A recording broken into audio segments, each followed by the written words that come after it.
Launch Masterclass, Lesson 3. This is exciting. Thank you for joining me. It's pretty crazy because, we always do a practice session the day before. Well, late last night I came up with this new idea, so we've got something brand new for you. We're doing the launch blueprint. If you haven't gotten the download on this page, check it out. It's crazy. I think it's like 36 pages long. We had a comment come in already that was like, we used to pay $2,000 for this. Holy cow, thank you. So check out the download. In a minute, I'm going to go back to the main set and get rolling. Just do a little pregame here. Get me over the jitters. Make sure everyone settles in. Turn off all your distractions. It's going to be exciting. I think we're going to go about 3 hours here. Like I said, I just pivoted this presentation late last night and this morning.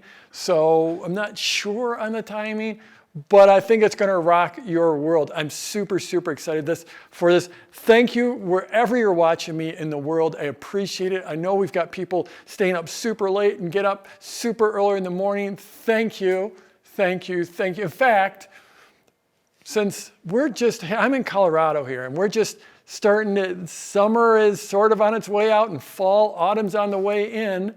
And let me know, I'm curious what the weather's like where you're at, wherever you're watching. Check in, leave a comment for me. And by the way, those comments, that's what feeds me. That's what gives me the energy as I sit here and talk to a camera and imagine the thousands and thousands of people on the other side of the camera. So your comments keep me moving. Few things we're gonna have another super secret segment at some point during this broadcast. The super secret segment's only going to be live, so stick with me live. I know a few people missed it last time. It was cool. It's not like the absolutely critical, but it's really adds to the dimension of this entire training. If you're not watching this on the concierge page, a product launch formula, if you're watching it on Facebook, we're streaming in 2 places.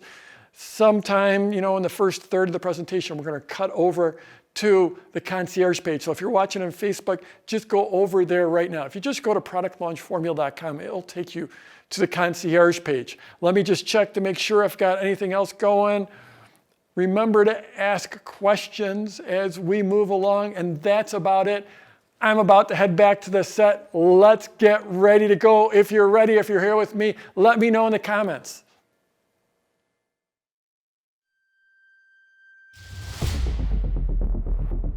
So how do you take what you love to do, your passion, your profession, even your hobby, and turn it into an online business that makes you a great income, creates a real impact in the world, and gives you freedom, real freedom? Freedom to work when you want, how much you want, and work anywhere you want in the world. A business that creates income for you 24 hours a day, 365 days a year. How do you create a business like that? Or if you've already got an online business, how do you grow that business fast? Now the goal of this masterclass is to show you the things you need to know to launch a 6-figure or even 7-figure business online. And create a business where you have a great lifestyle, make a positive impact in the world, and let you do it without being hypey or slimy or scammy. And yes, you really can do it in a way so that your mom and your friends will be proud of you. It might sound like a dream, but I know it's possible because I started with nothing back in 1996. I had no experience, no knowledge, and I've built a business that's given me a great income, an amazing lifestyle, and I've helped thousands of clients from around the world. And more important than my success is my students' success. I've helped them launch and grow their businesses in hundreds of different markets and niches with all kinds of products and services and in dozens of countries and languages. Welcome to the Launch Masterclass. And whether you've got an online course, an online business, a product, a service, or a book to launch, this is the place to get your launch plan. Lesson 3, the Launch Masterclass. We are halfway there. We're about six and a half hours into the training. This is going to be the product launch blueprint. I think it's going to rock your world. So on this page, if you're on the concierge page, here's the product launch blueprint. That's what it looks like. If you go to Kinko's and get it printed out, I just got it printed out because It's awesome. I want to thank my team for in fact, give a shout out to my team. There's so much happening behind the scenes in this masterclass to make it amazing for you. Give a shout out to my team. We are here to get you launched, to get your online business launched. If you don't have one, or if you have an online business, get it launched in a much, much bigger way. The premise of this, and this is something I've seen in my career, started my first online business in 1996, so it's been a long time. I've got a little bit of experience. But no one starts slowly and survives. You can't inch your way into a business. You have to start with an engineered process, an engineered formula to get you launched, to give you the momentum, and to give you the sales. No business can survive without sales. You absolutely need sales. There's no way you could just sort of put something out there and hope it works, build it, spend forever creating your product, spend forever creating a website or a blog or a podcast, and hope people start finding you, and then maybe magically money will start coming in. You have to follow the formula. So I'm going to be teaching you the product launch formula. I've been teaching this. I started teaching a few clients in 2003. I published the product launch formula in 2005. And since then, I've taught a lot of people. It's crazy, but this masterclass, or an earlier, rougher version, much rougher version of this, I've had over 1 million people go through it. Now that might sound like crazy, like how can that possibly happen? But if you think about it, I've been doing it this is like the 15th year now. I started in 2005. And if you just have like 50,000 people go through, or 60,000 or 70,000 people go through it each year, then, well, boy, you get to 1 million people. So I've had a lot of people go through. I've had a lot of success. I know how to teach this. And that's what I'm delivering here. It's the product launch blueprint. So we're going to give you I'll give you a quick overview of what we've done in a second, but this is the big picture. This is how you really build your success. So it's crazy. I'm coming to you from what I call my secret headquarters, a bit of a joke there. My secret headquarters. This is in my office. And normally this is my living room. We got furniture here usually. We cleared it out. We created a little video studio here, just to bring this to you. But this is what's amazing about online business, is we've had 40,329 people register for this masterclass already. Remember, we're only halfway through it. People are still pouring in every day. 40,329 people. We've had people from, actually, I think this is wrong. I just got an update. Because we were at 209 countries last time. I think we're up to 211 countries. People from 211 countries have registered. It's sort of ridiculous, and it's an interesting question. How many countries are there? If you Google it, there's a lot of different answers. We've had people, these 40,000, and remember that as of our last broadcast, we were like at 30,000 or something, have visited our pages now, the launch pages, our concierge page, 95,000 times. We could fill a small stadium and a very, very large stadium here. It's crazy, absolutely crazy. And we're all here to get launched. If you want to have that online business and all the income, all the lifestyle, the impact that it brings, you're in the right place. So I just want to give you, we'll just do a little orientation. First, a couple disclaimers. I am going to open up my product launch formula coaching program. So today, I'll be saying the words product launch formula, PLF. Generally, I'm talking about the formula. And that's what I'm teaching you. I'm giving you the entire core. We're going to be going through it, the entire core in this masterclass of the formula. However, I am going to open up, soon I'll be opening up my actual product launch formula coaching program. So I'm going to give, and then I've got, if you want to go deeper, then there you go. One other quick disclaimer is we have this thing called a squirrel cam, because every now and then a squirrel shows up. So like right now I'm talking to you, and there's some windows right there, and every now and then a squirrel shows up out there to distract me. So I figured I'd let you look at it too. So there's actually a chipmunk out there right now. He just went by. You can't see him. I'll let you know, and we'll cut to the squirrel cam. In a second, he is out there. So some disclaimers here. Did you just show him the squirrel cam? Sure did, although he's hiding. No squirrel there yet, but there was a chipmunk there a second ago. In lesson 2, we had a full-out squirrel. So let me just since we're talking about the setup here, Basically, it's me. I've got a few cameras. I got a few lights, very bright lights in my face. And I also have a monitor down here that is telling me, my team's sort of telling me what's going on. They're sending me comments. I have my computer here to keep me on board. I can actually flip over and see you guys typing in the comments there. I see 139 new comments. Oh my goodness. Irene said she's here for the squirrels. I'm sorry I didn't get you the squirrel. So we've got a few cameras, camera. We have a camera overhead. We have Dan is right over here with me. So Dan. Hey guys. So Dan is there sort of to keep me on track. My computer's here to keep me on track. We have team here because I can't do this alone. And there we've got John and Kristen and Blue, and I've got a whole much bigger team in the background. You've seen them in the comments answering your questions. We do have a few different cameras going, including the squirrel cam that you already saw. Let me see, what else do I need to? Oh, we got weather coming in. It's summer in South Africa. Mary Barbera says it's beautiful weather there in Pennsylvania. Greg is Fairplay, Colorado. It's getting cool there at 10,000 feet. Mike, it's sunny and 85 in Grand Rapids. Jason, 75 in California. The UK is 20 degrees Celsius. It's funny, we can all speak like a similar language, but Celsius and Fahrenheit, we just get all mixed up. It's fall in Maryland. It's cool in San Diego. Paris is joining us for the first time, but I don't know what the weather is in Paris. It's been cold in the mornings and sunny afternoons from Deborah in the UK. So as I mentioned earlier, we're going to go about 3 hours. I'm going to teach you. We're going to have some case studies. We're going to have some Q&A. We do have the super secret segment coming up at some time. And the super secret segment's only going to be there for the live folks. So if you're watching me live, that's awesome. What else do we got? Questions. Please ask your questions because I'm going to be answering questions. My team's going to be grabbing them. We'll do them all along, but at the end, we'll do a bunch of questions. And that's about what we've got. So let me get rolling. Buckle your seatbelts.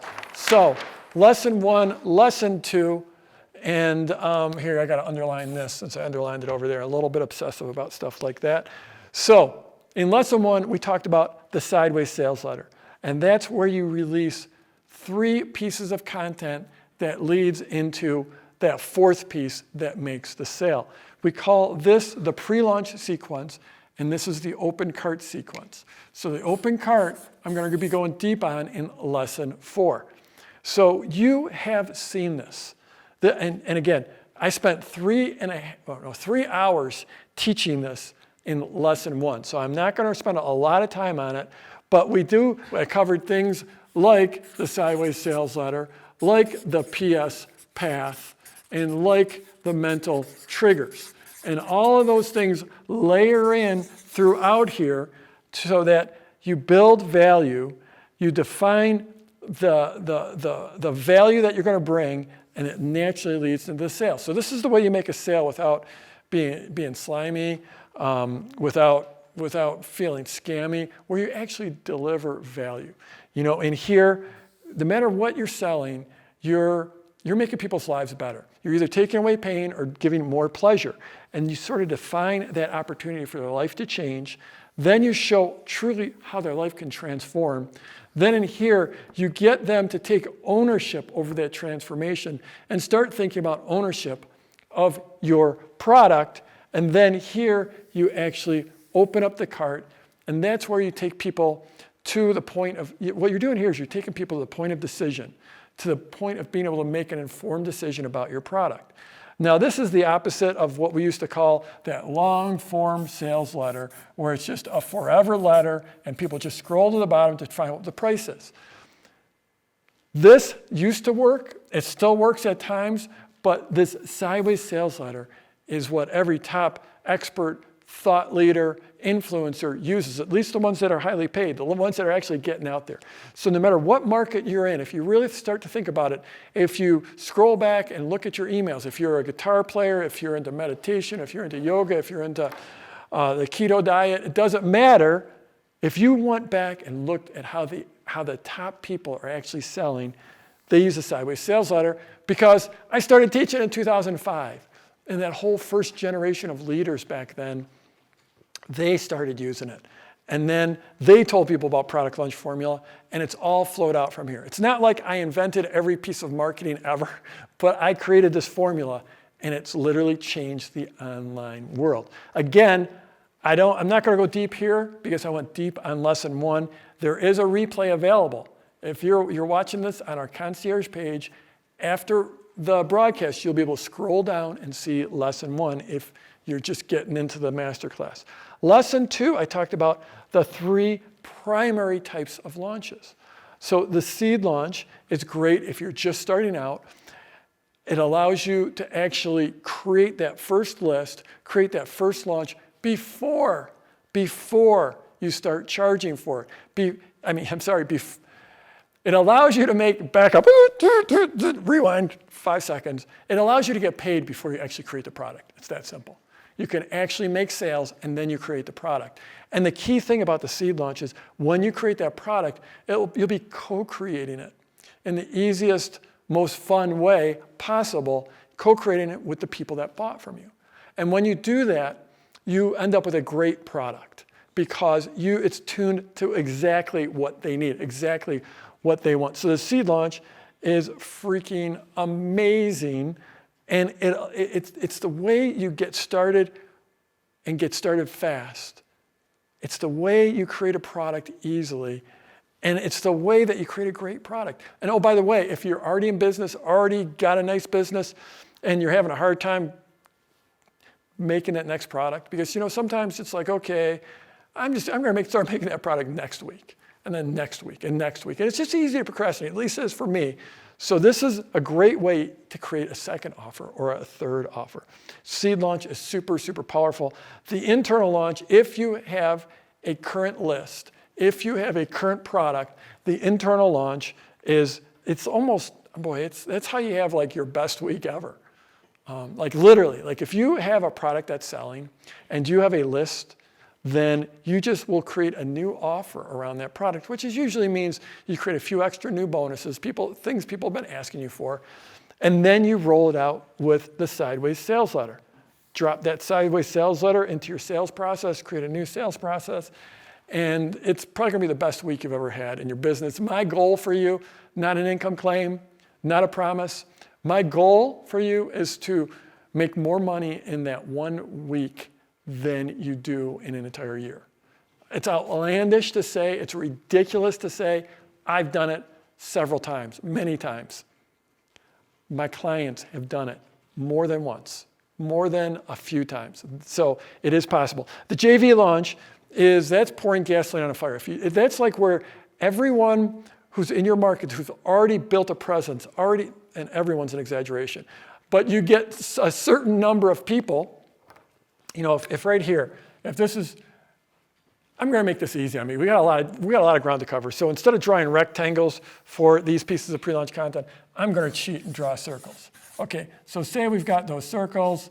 There's your pre-launch. That's your open cart. You're going to do that there. Over here, it's like, there we go, boom, boom. That's a pretty nice representation of that. But say you have 5 of the top thought leaders, influencers, experts who have already done the work of building a list, and now they send people into your launch. And that's what I like to say, it's like pouring gasoline on a fire. This is the way you have massive list growth and massive sales. So depending on where you're at, these are the 3 primary launches. So there we go. How are we doing, Dan? We got anyone leaving comments over there? Yeah, we've got a bunch of comments. We've got questions. We got a whole lot of stoked people out there. Cool. I'm just out of curiosity, I'm going to go refresh. 70 new comments. Holy camole. Sorry, it scrolls on my back. Remember to be sending in your comments throughout this whole thing. We're going to be collecting them, and then we'll be collecting them and feeding them to Jeff later on during the Q&A section of the broadcast. Okay, so we have a brand new diagram. I mentioned this in the pre-show. So we always do like a practice session the day before, just so we don't totally screw this up, or let me put this so I don't totally screw this up. And but last night, I just had this vision of a new, because I looked at this thing, it's like, how do I even, what is this, 12, let's see, how many pages does this thing have? Someone tell me in the comments, what do we got? Got 36 pages. And I'm looking at this, it's like, oh my goodness. 3 hours is not enough to cover this whole thing. 30 hours isn't enough to cover it. So I've got a new diagram. So last night I came up with this diagram.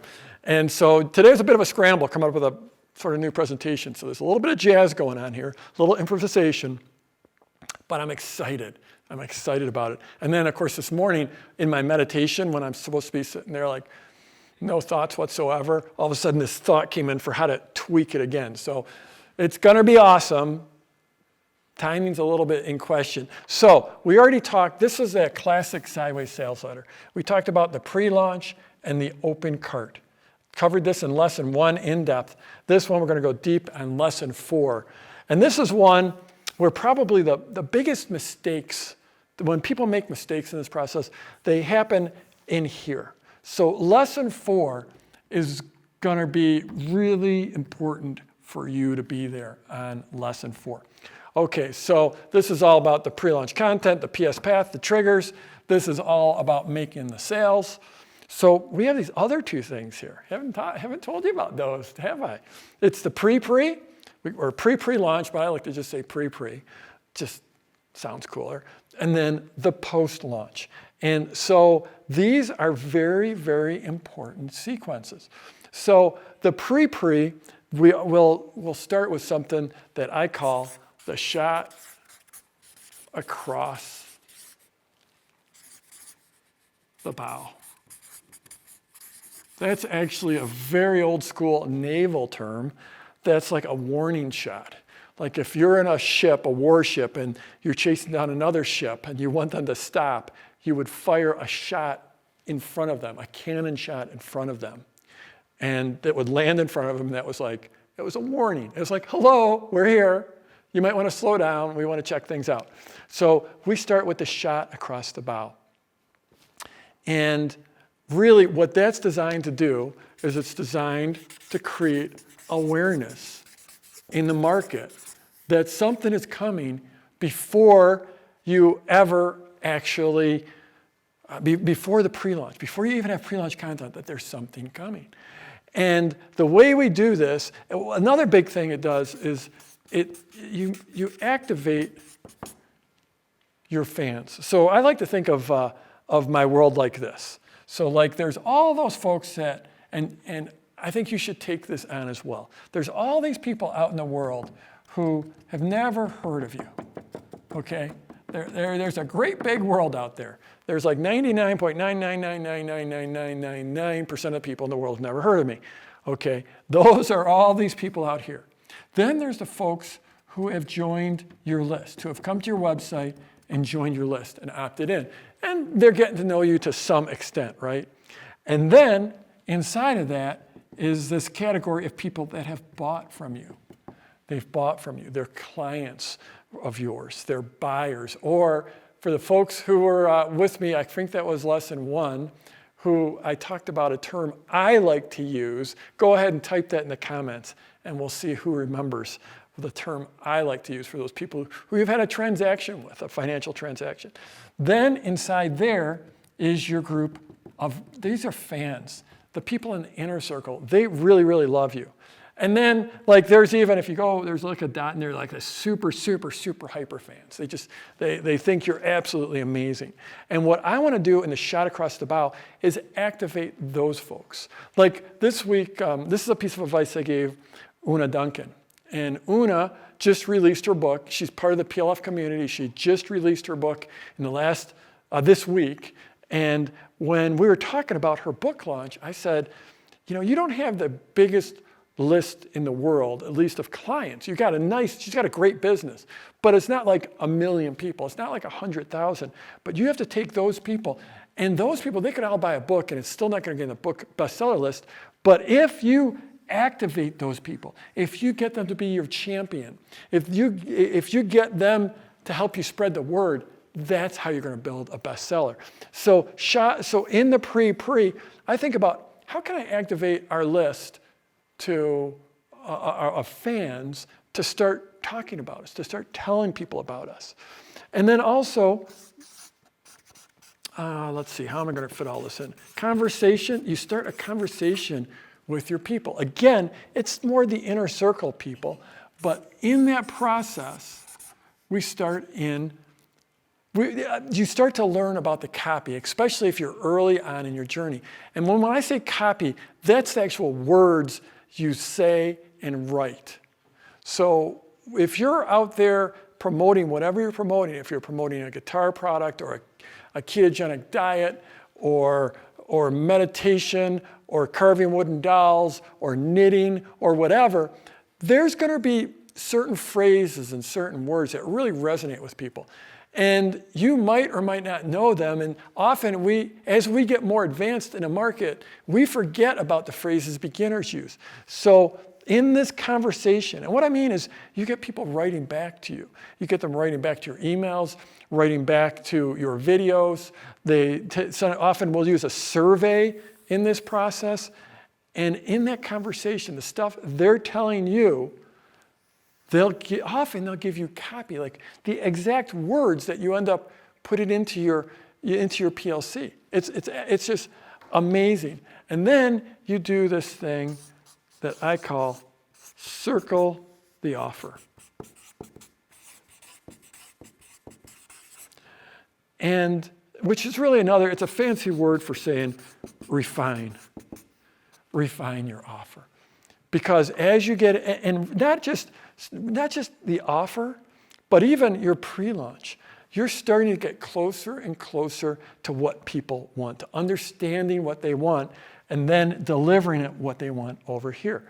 And so this is just like this is what's coming before all the value here.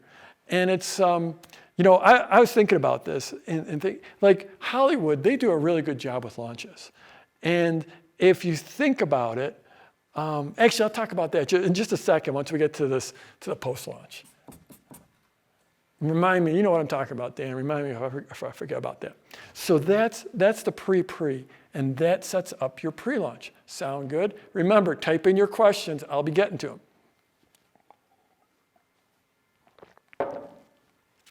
Okay, so come over to the post-launch. So actually, I just want to go and see if anyone, I asked for feedback and what was the word. There we go. Ashaka said owners. Ann said owners. Bev said owners. We got this. You guys are paying attention. This is just a little thing that when people buy from me, the standard marketing term is now they are buyers, and they went from being prospects to buyers. That's sort of like that's standard marketing terms. And there's absolutely nothing wrong with the standard marketing terms. Another time people might call it clients, but in my business, they're owners. They own Product Launch Formula. And O is always capitalized, owners. So where was I? So good job on the comments. You guys are awesome. So now you get into the post-launch. So this is after someone buys from you. And this, I think, more than anything I've ever done, this sequence has built my business. And this is why Product Launch Formula is still on the scene. When I released it, the typical life of a online training product was about 3 weeks. And here we are in our 15th year. And it's because I've obsessed about this. And this is where you deliver value. And when you deliver value, then you create fans. And hopefully they become raving fans. And then out of raving fans, you'll get success stories. And I like to take those success stories and turn them into case studies, because that's the best learning and the best inspiration there is. And in this process, in these talking to your fans and doing these case studies, you continue to circle the offer. Type in the comments what the more simple term. What did I say? Circle the offer. That's where you get closer and closer to the offer and get closer to the copy. And like I said, that's just a fancy term for another word here that you should put in the comments. Oh, this is fun. So I was thinking about Hollywood and how the movie industry, they're so good about doing their launches and releasing trailers and getting everyone so excited about it. But like, when does the build-up for the next movie actually happen? When does it start? When is there's a moment in time that is I'm talking about like for the franchise, the sequential ones like Marvel in particular. So Marvel's been crushing it with their movies. So here's the question. When is the moment in time when they start the campaign for the next launch? Go ahead and type that in the comments. I'm going to go take a look. So it's so Spring said 1 day before it's released. No, that's not accurate.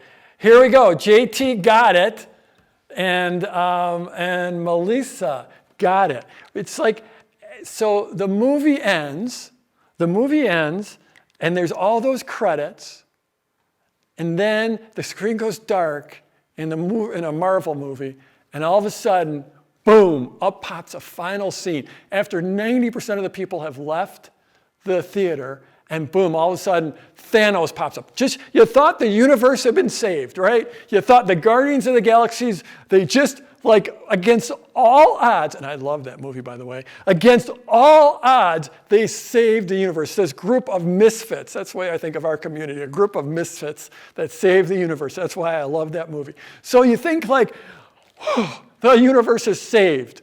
And then up pops Thanos, this huge dude, that bad, mean Thanos, who's like worse than anyone ever. And they actually do it at the end of the movie. And what does that do? That sets up the pre-launch. Does that make sense? Have you seen this? It starts to seed it, right, Dan? It's like, we were talking about this. Yeah. Cool. Well, I was just saying that I just think that's kind of the thing with like all the best, movies, live streams, anything like that. They always have a fun little extra part. What about that end game? That one. I didn't actually see that one. Oh yeah, I didn't actually see that one. That one didn't have one. Although Kristen over here said they had a sound. There was like a sound at the end of it. I don't know how sound can set up the pre-launch. But it's pretty amazing. It's the same thing, is that your post-launch right here, your post-launch takes you right back here, because you've built up these fans and you've built up these case studies and you figured out how to deliver value. You figure out how to deliver value and, what was that word? Refine. Very simple. You've refined your offer, you circle the offer, you circle a copy, you probably create a better product. Make sense? You with me? If you're with me, go ahead. Say, Jeff, I'm here. I love your new presentation. So far, the wheels haven't come off. I think we're doing good. Okay, so I told you about the 3 primary types of launches. And just going over here for the comments. Oh boy, I got way ahead of myself. So there are actually, I taught you the 3 primary types of launches here, right? These are the 3 primary types of launches.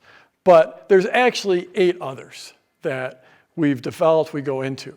So the quick launch is the quickest, hence the name. I should have been more creative when I invented this back in like 2005. But this is just an email-based launch.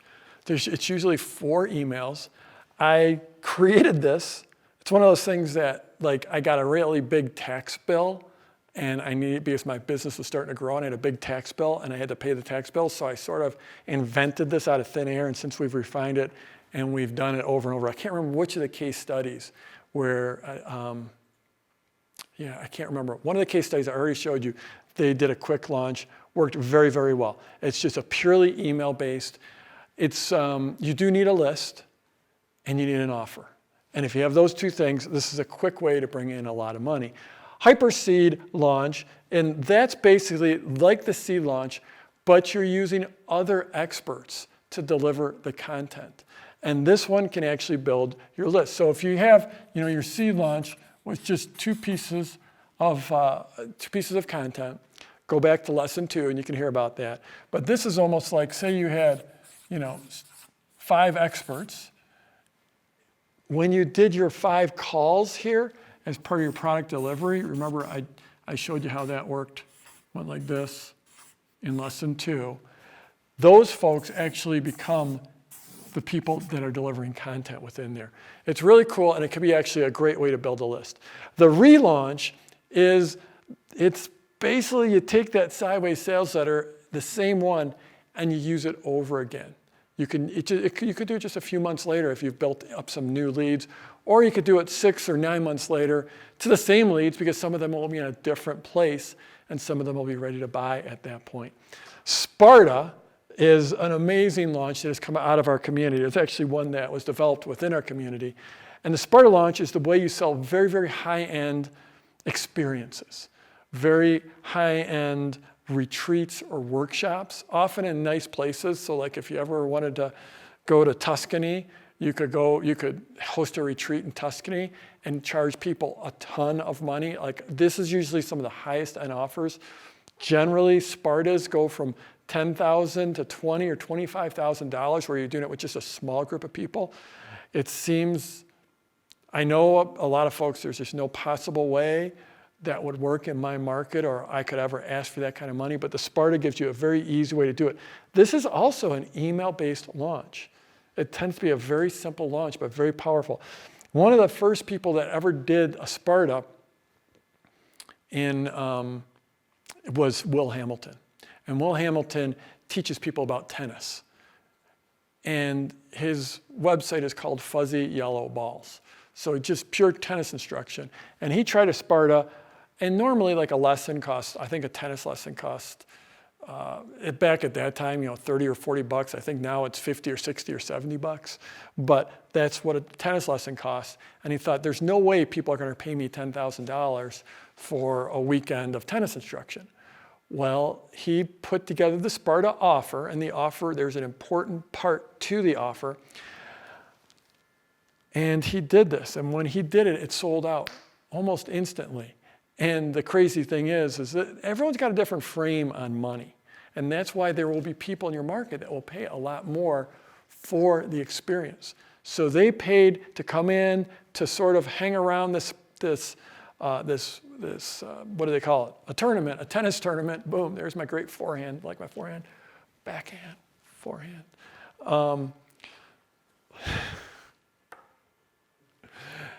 He not only sold out his $10,000 Sparta campaign, but he had someone contact him and say, hey, can I bring my wife and pay an extra $10,000? He's like, sure. And that person flew in a private jet. So I just mentioned that, his private jet, boom.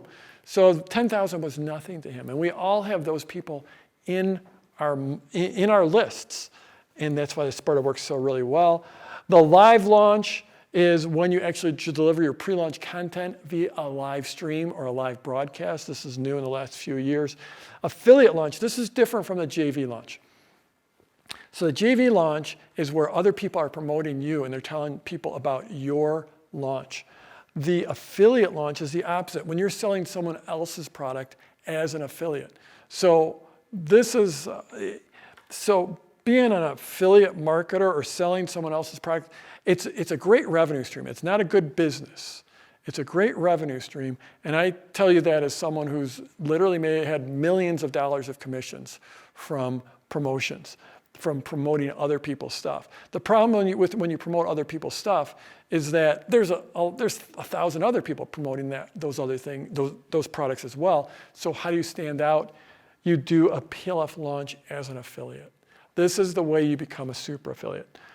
Book launches is a great big thing. I mentioned Una's in her book launch right now, but that's too much to go into right now.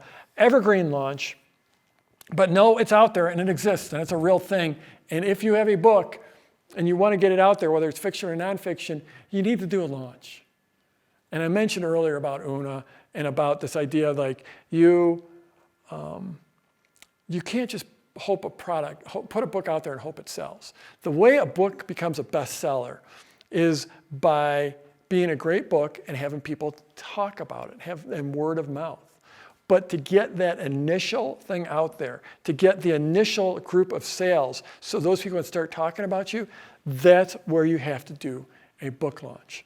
And so then evergreen is this idea where, and we've had this talked about in the case studies as well. Whenever someone new comes into your world, they go through their own private launch. So this is an advanced one. This is quite an advanced launch.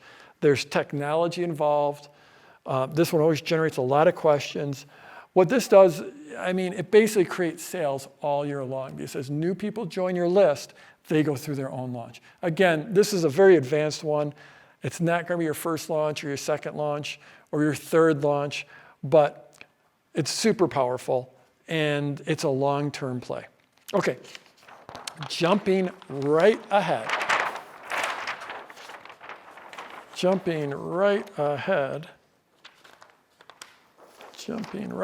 If you remember, we were just back here, right? So let's just take this one to the next level. You guys ready? If you're ready for the next level, let me know in the comments. And I'm just going to go see if we're ready for the next level.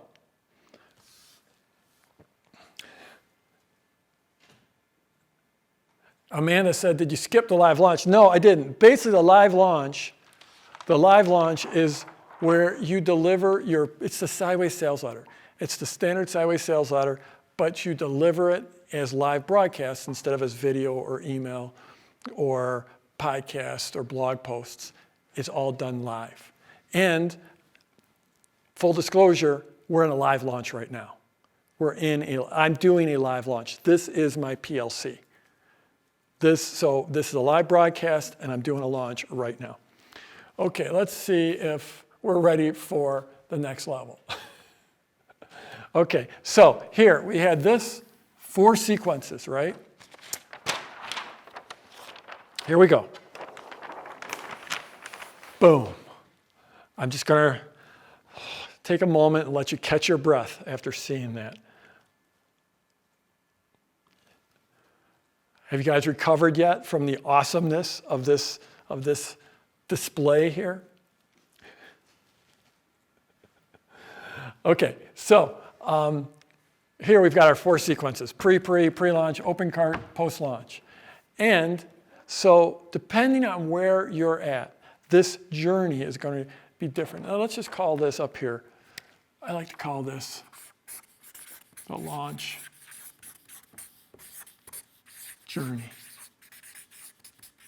And I just remembered that I forgot to tell you to stick around for the super secret segment and ask questions in the comments, because we're grabbing them all, we're storing them up. But here, this is the launch journey.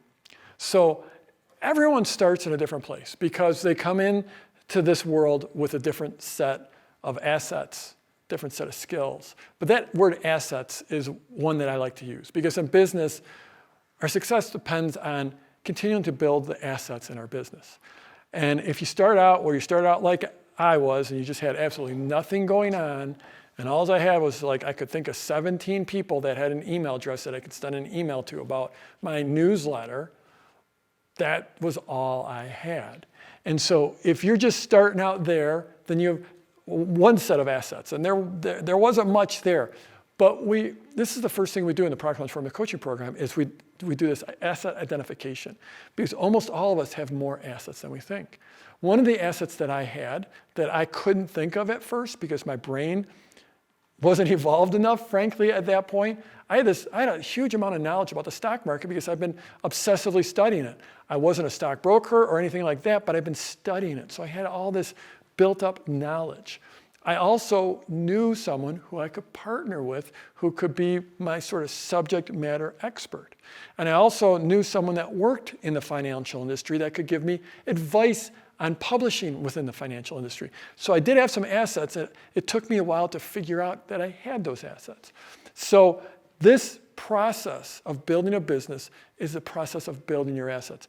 And like I mentioned earlier, Product Launch Formula has been around since 2005. And since 2000, there's just no other products, no other training, no other services that have survived that long, that have thrived. It's bigger than ever.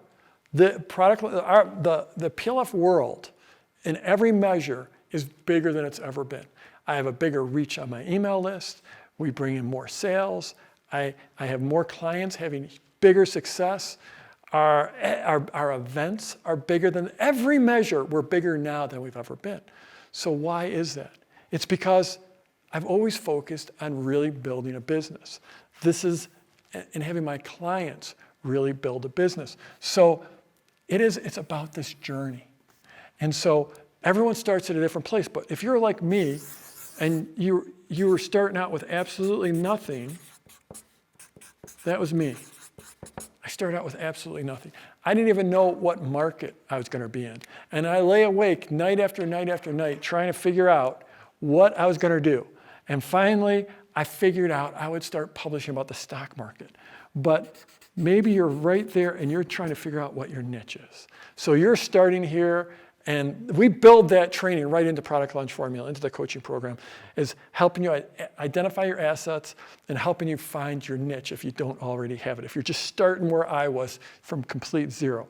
But then early on, and this would be like in this pre-pre, so we're going to line up vertically here. In the pre-pre, in here, you're going to be identifying your avatar. And that term, that word, means that's like your ideal client, who you want to be speaking to. And you have to get to know your avatar. So back then, when I started publishing about the stock market, we were actually publishing for very short-term traders of stock index futures.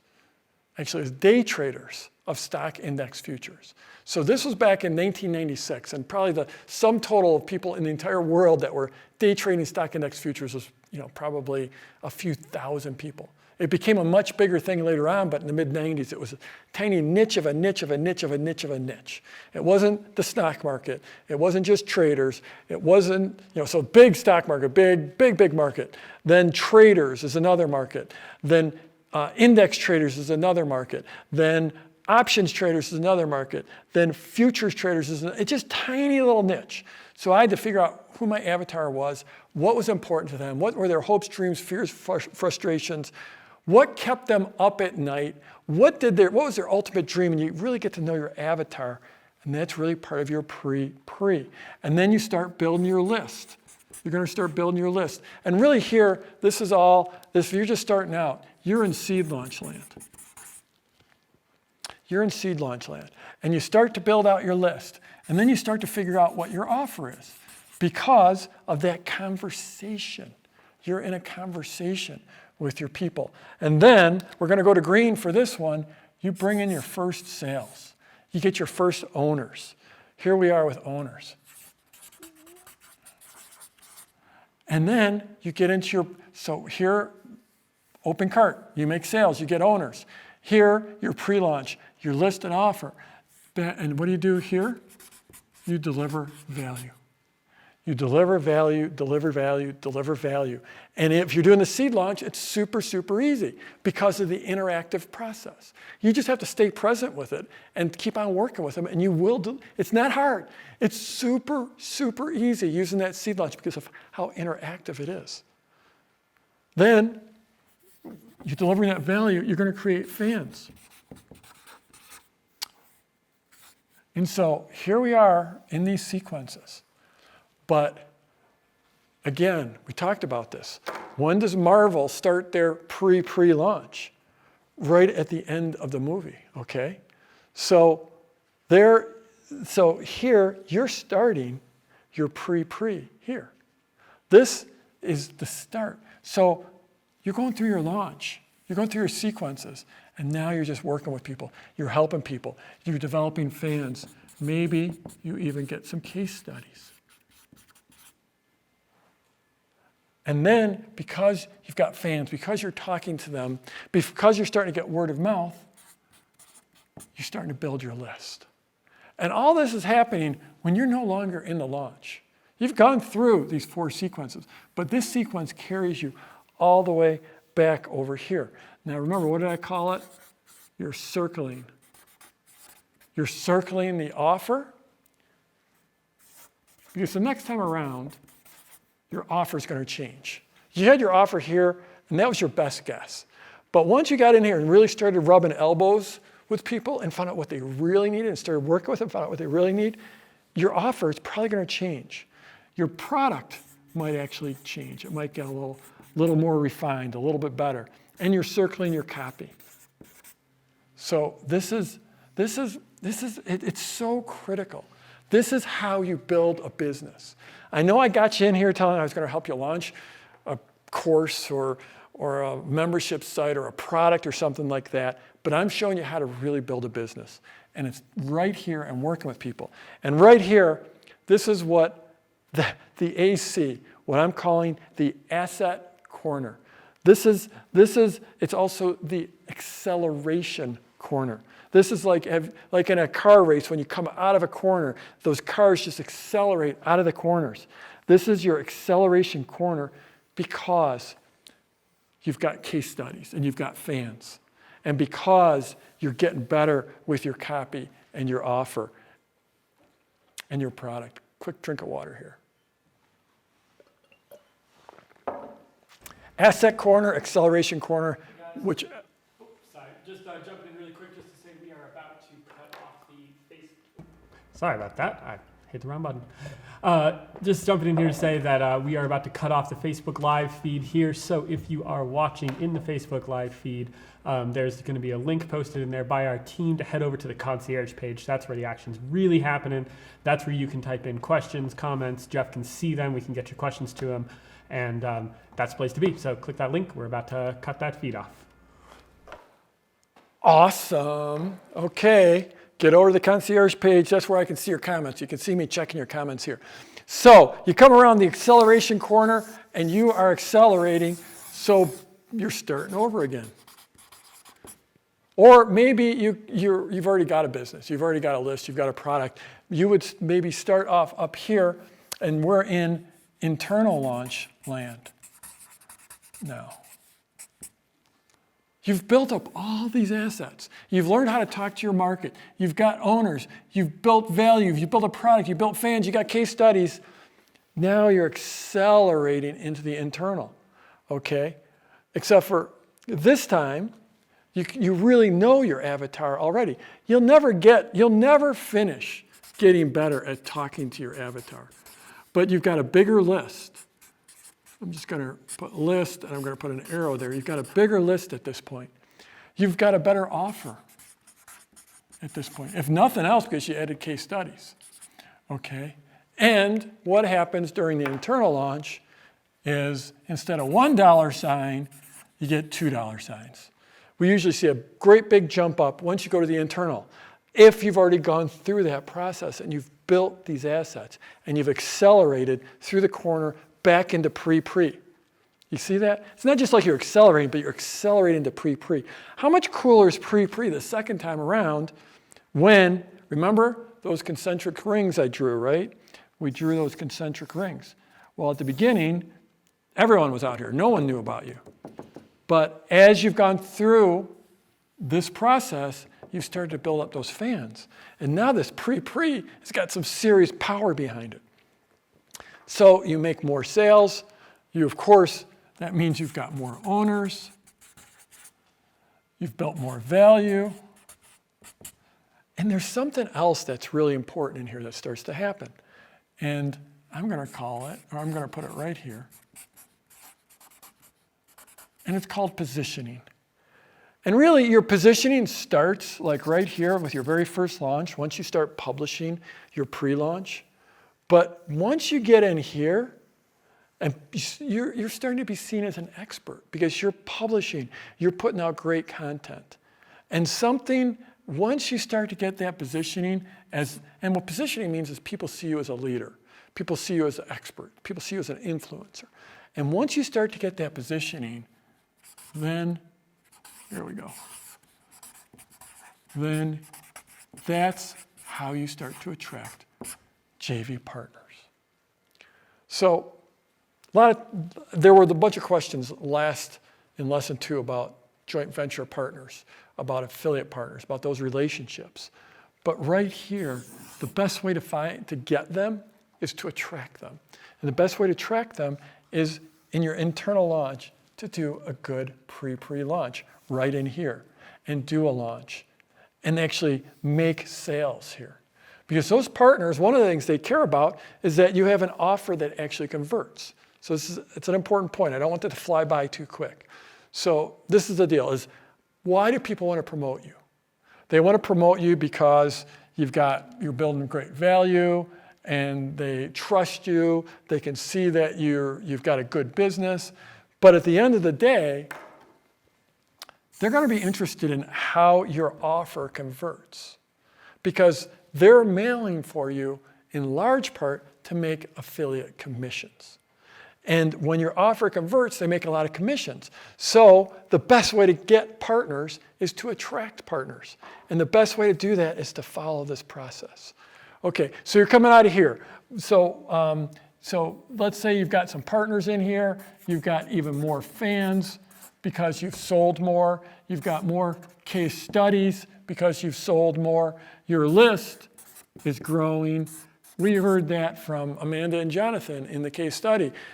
They went into their bigger internal launch with 2,000 people on their list, came out of it with 4,000 people on their list, just through word of mouth because you're doing right in here. You're sharing your value, this pre-launch, and you'll get word of mouth when you share that sideways sales letter. Okay, so you've got a bigger list right here, and what are you coming into at this point? You're coming into acceleration corner, asset corner right here, but this time, it's a whole different thing, right? This time, you've made a whole bunch more sales. You've got a whole bunch more fans. You've done some case studies, and you know what? You might have gotten some partners. So now we're coming into a JV launch. And the JV launch, again, you'll never stop learning about your avatar. My avatar is entrepreneurs, would-be entrepreneurs, people who are in a stage of transition in their life, people that want to start an online business, people that have an online business and want to grow it, people that are one-on-one practitioners. They've worked with people on maybe their health or their diet or their mental health or their business. They've done some body work, they've worked one-on-one, but they want a leveraged business. People who are artists and authors, people that are interested in helping other people with their launches. I could talk for the next 2 hours about my avatar because I've been doing this for a long time, but I never stop getting better at talking about my avatar, and that's what you're doing in your acceleration corner. So of course, now you're in a JV launch, so we're talking about basically, we go from list building to really great list building to just crazy list building. That's where you can just blow up your entire list. And now, since it is a JV launch, we're going to go with $3 signs because this is where things get crazy. Just really see anywhere from 2 times to 6 times to 10 times better results in your JV launch. What happens here? You've sold a whole bunch more. You've got a lot of new owners. You build up a lot of fans. You probably attract more partners. You attract more JVs because once you do this JV launch and it's based on this offer, so it converts, so those JVs make more money, they do better, then they tell other people. JVs talk to JVs. And you attract more JVs, and it just keeps on going on. Your list at this point, you can't, you remember you're starting out here, you wanted to get 300 people on your list. Now there's days where there's hours where you get 300 people on your list. And you're right back into acceleration corner. Somewhere in here, in this conversation where you're circling the offer, you might find new products because you're in a conversation with your people. But this is why it's a journey. This is why it's never been about just a quick, fast money maker. It's been about building a real business that truly gives you the income like the income I make now. You don't see me posing in front of Lamborghinis. You don't see me posing in front of mansions. You don't hear me talking about money very much. But like the money I make now is literally 100 times bigger than the biggest thing I could think of when I started out. Like when I started out, I set a goal, my dream goal. So my first goal is 10,000, but I set a dream goal. And my income now is 100 times bigger than that dream goal. And it's just by following this process. The impact, there's 2 different nonprofits, 2 different charities that I've raised $1 million each for each one of those nonprofits. The impact that my students and clients have made, it's unbelievable. The lifestyle, and it's just because of this. But it's not just me.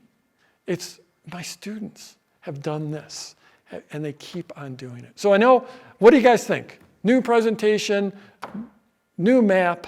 This is the map of the launch journey. Let me know in the comments what you think. And we made it in on time. We're right at an hour. I'm going to go take a peek at the comments, see if there's... Whew, okay. Nice. Okay, so I want to take this from the map into the territory. And I want to roll sometimes it's almost like, I think some of my clients have told me it's like I'm a fatherly figure for them. And I love that. I love being a dad. I've got 2 amazing children. But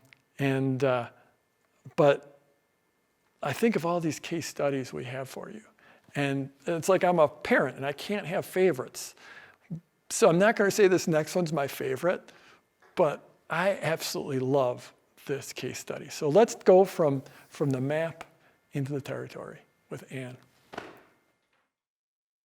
So I'm here with Ann LaFollette, and Ann has just started about a year ago and has a great story to tell. So Ann, could you just tell us a little bit about your business and what's happened in the last year? Sure. First of all, thank you so much for having me. I'm thrilled to be here and to share a little bit about my story. I actually had a long corporate career, and I worked at giant companies like the Gap and Old Navy, and I thought I would retire. I was very much of that corporate kind of drone, going to work, working 24/7 for the man. And one day, my boss called me into his office and told me, "We're eliminating your job, and go talk to HR." And it came as a complete shock. I thought I was going to retire with the gold watch or whatever people get now when they retire. But you know what? It was a blessing in disguise. And so about a year ago, I started to explore my creative side. I had a huge box of creative supplies, art supplies in the basement. My husband and my wonderful son encouraged me to bring those supplies up from the basement and start to explore. And I found this thing called surface pattern design. And the best way to explain what that is that you can turn your doodles into dollars. And what I mean by that is you can take a little drawing that you have and then turn it into what's called a repeating pattern and put it on wrapping paper or wallpaper or fabric or on the cover of a notebook, the back of your iPhone case, a million products. And so that is now my passion. And I teach that through an online course, which I launched using the product launch formula. And that's what I've really been focused on over the last year is growing my email list, finding my perfect customer, and then selling them my course using the product launch formula. So one of the fun things about my work is I get to hear about these markets and niches and hobbies that I didn't know existed. So when you first wrote in and said it was surface pattern design, I admit I went to Wikipedia. I was just like, what is this? But you've turned it into a real business. So you just mentioned your list. And tell me about the list that you had when you started out.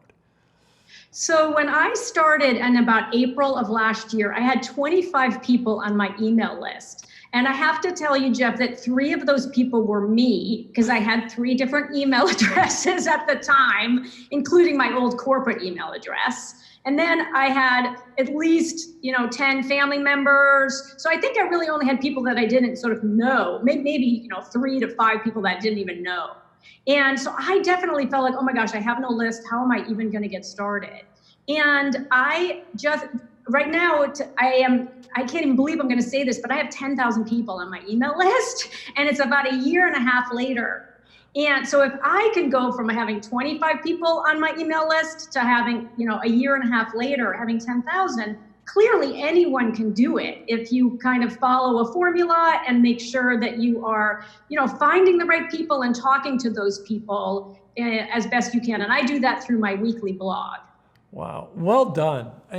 It's amazing. And I don't know the size of your market or your niche, but it seems like it's not vast. It's not yoga or something, that's just that, cats or whatever. I mean, that seems like a fairly small market to build a list of 10,000. So congratulations. Yeah, I think that what it is it's more, the way I like to think about it is that my sort of ideal customer avatar is someone who's sort of in my age cohort, and they were told in school that they had no creative bone in their body and they should just give up on art. And now they're in their 40s or 50s or 60s, and they realize, that probably was baloney, and to use a PC term. And I actually really do want to explore my creativity. And so why don't I join Anne's creative community and learn how to turn my doodles into these beautiful designs, or my grandson's doodles into beautiful fabric that I can then turn into a baby blanket. The sky's the limit in terms of what you can do with your creativity. And so I think that while I specifically teach surface design, I think my audience is a little broader than that in terms of people who want to tap into their creativity at this stage in their life. Mm-hmm. And so what happened? So you came into my world, and then what happened? So I came into your world, and I am a very good student. And so I watched every single video. I did every single workbook. I wanted to really kind of unlock how I would use your product launch formula in my community. And so my first launch was 3 videos, but I did them as live broadcasts on Facebook. And one of the things that I continue to dive into with my audience is they need a lot of hand-holding. They're not technologically savvy. I was not technologically savvy either. So they need a lot of hand-holding. And so instead of recording a video, I am live on Facebook, and I teach them a little bit of something, kind of a little bit of an introduction to, what even is this thing called surface design? Then I give them a couple of days off. I come back and I do my second live broadcast, which is sort of your, PLF or PLC2. Then a couple more days off when they have a chance to practice. Then I come back and we do some stuff actually on the computer. And then the outcome I want for them is to actually make a really simple repeating design inside Adobe Illustrator before I then talk to them about, if you want to go deeper, I have this incredible course, and I'd love you to buy my course and go deeper with me, where we'll be together for 8 weeks. And so tell me about your first launch. So my first launch, I was super, super nervous. I had just finished my course. It was a 6-week course. I know other people who are in my industry who charge about $1,000 for their programs that are around, 8 weeks or 10 weeks long. So I priced it at $497. And I also had a 6-month $97 price point because I thought that would be more potentially accessible for people. And I did the whole formula, and then I had a 4-day open cart, and super interesting. The whole psychology of managing your own emotions during open cart is crazy. Because some people come in early and then there's all this silence and it's like, oh my gosh, is another person gonna buy? Is another person gonna buy? But anyway, my results were really good. I mean, my first launch, I took a couple of numbers just to make sure I could look at them with you. But my 6-week course launch was priced at $497. I got 27 people to buy. And so I made almost $13,000. Well done. How big was your list at that point? So you had that 25, which really was 22, but it was really only probably 4 or 5 people. Yeah, exactly. So at the beginning of last year, because I did this launch in January of this year, I did this launch in January, and I think my list was probably around 2,500 people, and I made people opt into an actual sort of freebie so that I would have a subset of people who were really going through this seriously, and there were only 850 people on that list. So I think that my conversion rate was around 8%, if I'm remembering the math correctly, which I was really pleased with. And I definitely feel like it's a lot of the hand holding was a major contributor.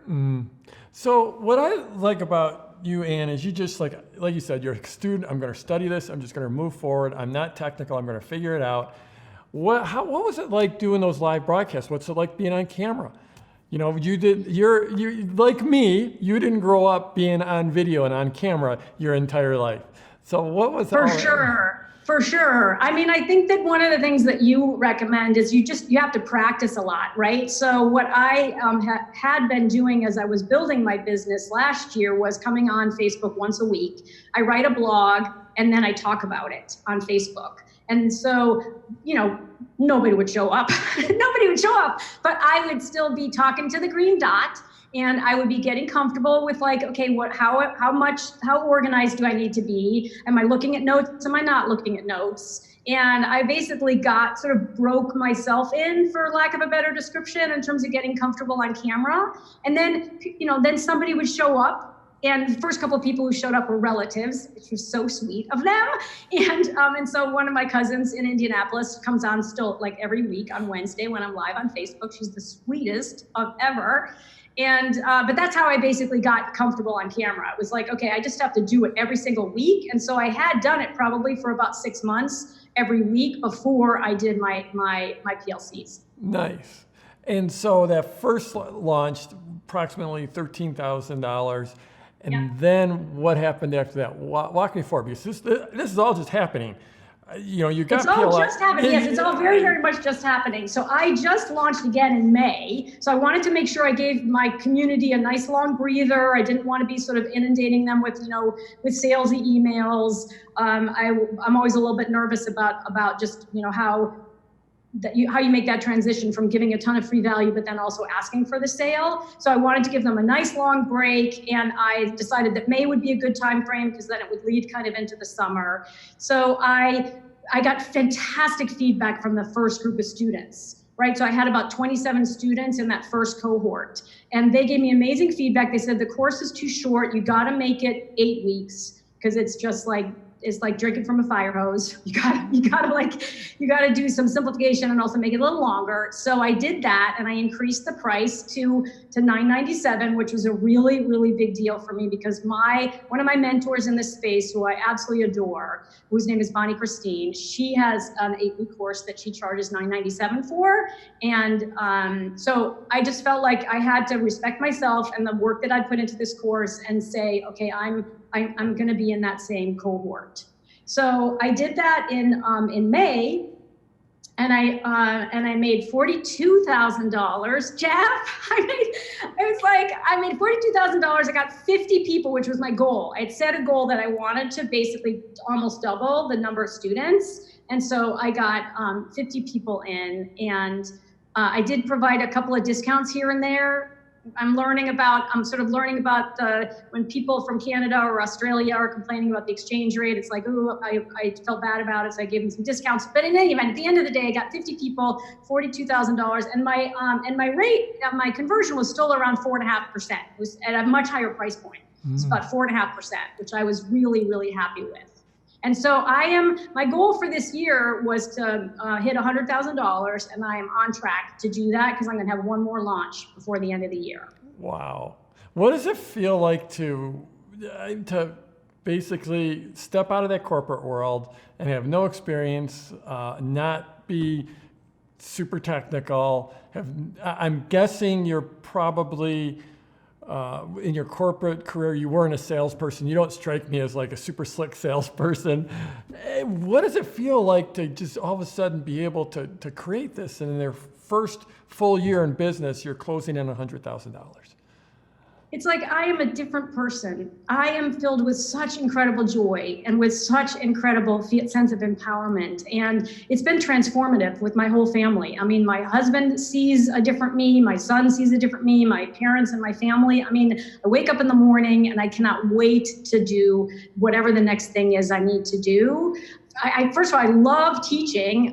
I do come from a family of teachers, and so it's like, why didn't I become a teacher sooner? But I love teaching. I am an introvert, so I love teaching this way, so I'm not surrounded by a bazillion people. They're on the other side of the green dot. And I love my community. My community are just amazing women who are all learning so much, and learning is such an empowering experience. When you put something into your brain, no one can take it away from you. It's yours forever. And everyone's journey is different. So what they want to do once they learn this skill, first of all, they're incredibly talented.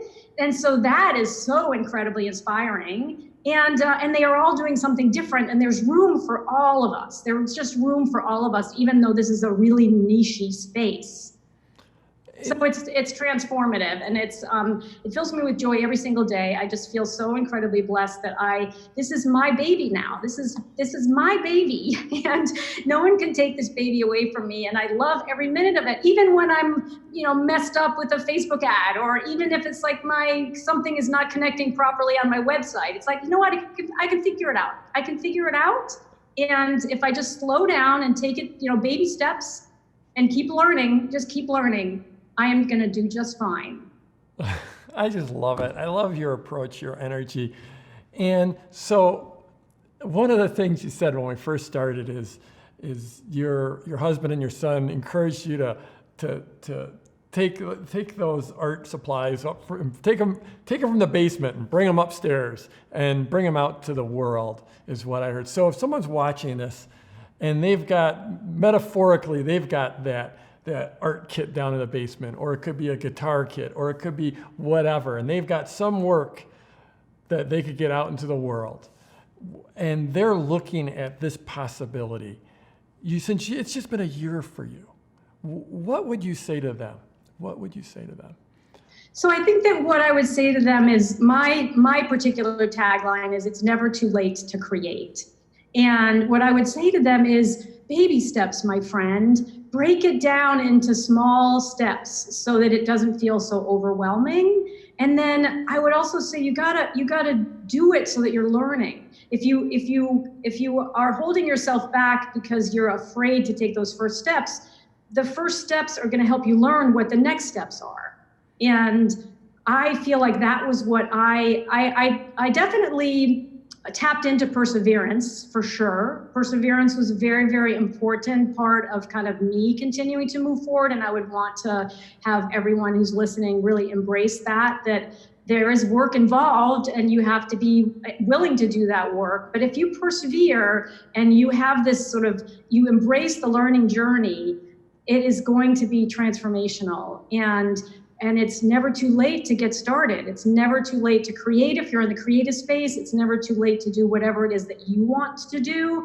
But I highly, highly recommend that you start now, because those incremental first baby steps, all of a sudden you're going to look back and say, oh my gosh, 18 months ago, I had 25 people on my list, and now I have 10,000. How did that happen? And it happened because I took baby steps. And I love your expression of, you got to launch and learn. You got to launch and learn. You're going to learn more by doing than by thinking about what you could be doing. You got to take those baby steps. Mm-hmm. Well, as you reflect back to last September, before you joined Product Launch Formula, and where you were and how you felt, even as you were watching my launch and thinking, could this work for me? What did you feel like, or if you could give yourself right now, if you could, knowing what you know now, could give a message to the Ann that was back there thinking about investing in Product Launch Formula at that point, what would you say? So I would definitely say it's worth like every single penny, and that I'm a step-by-step learner. And so I love the way the program is broken down into very, very organized steps. I feel like if you do them in the right order and don't come with an assumption that there's part of this that you already know, you're going to do great. And mostly it's like it's an incredible investment in yourself. And I have always been a huge believer that investing in ourselves is really, really important. And that's how I approached it. I approached it as an investment, and then something that I knew I would probably have to watch multiple times. And that's one of the beauties of an online program, is that you can watch it as often as you need to. And however many times you need to watch it is what's right for you in terms of going into the knowledge, gaining the knowledge that you need and diving deeper. And so I always tell people, listen, it's really important to invest in yourself. And I think it's also really important to then complete the program so that you feel like you're getting the absolute most value. And I would highly encourage people to set a deadline for themselves. So I set a deadline for myself. I said that when I bought your course, I was going to pay myself back when I did my first launch. And I did that in spades. And that made me feel really good because I'm a very deadline-oriented person. And I would recommend that for other people who are also considering purchasing the program. And thank you so much. It's been great to watch you over the last year, and I can't wait. I know you're just getting started. I can't wait to see what's to come in the coming years. I can't wait either, and I can't wait to participate in your next launch, Jeff. It's going to be so much fun. I learn something new every single time. Is Ann amazing or what? I just love this one. So she's in surface pattern design, amazingly enough. Even though not very long ago, I'd never heard of surface pattern design. It's the same market that Bonnie Christine was in. We did her case study in lesson 2. So check both of those out. Anne actually mentioned Bonnie Christine in that interview. So she started with a list of 25, but 3 of them were her different email addresses. And Anne, I totally get it. I was the same way. I had multiple email addresses the first time I sent out an email because it felt better to say I had like 19 people than 17. Then she said that 25 was really somewhere in the vicinity of 3 to 5, but she grew that from 25 people to 10,000 people. And I think the timing on that was like 18 months or something like that. It was 18 months or less. I don't know if you caught that, Dan. But then her launches went from 13,000 to 42,000 to she's closing in on 100,000. She's expecting to do $100,000 in sales in this year.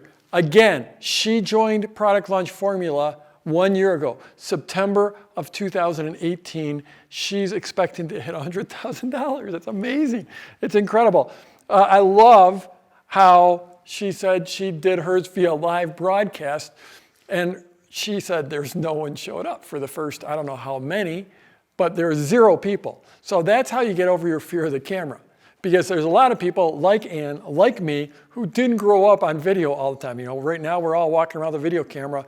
We're used to video, but back in the day, I was in my 30s, I know for sure, before I was ever on camera. So she practiced in front of 0 people. She says she's selling to older people. Now, this is the thing, is her and Bonnie Christine, both in the same market, but they support each other.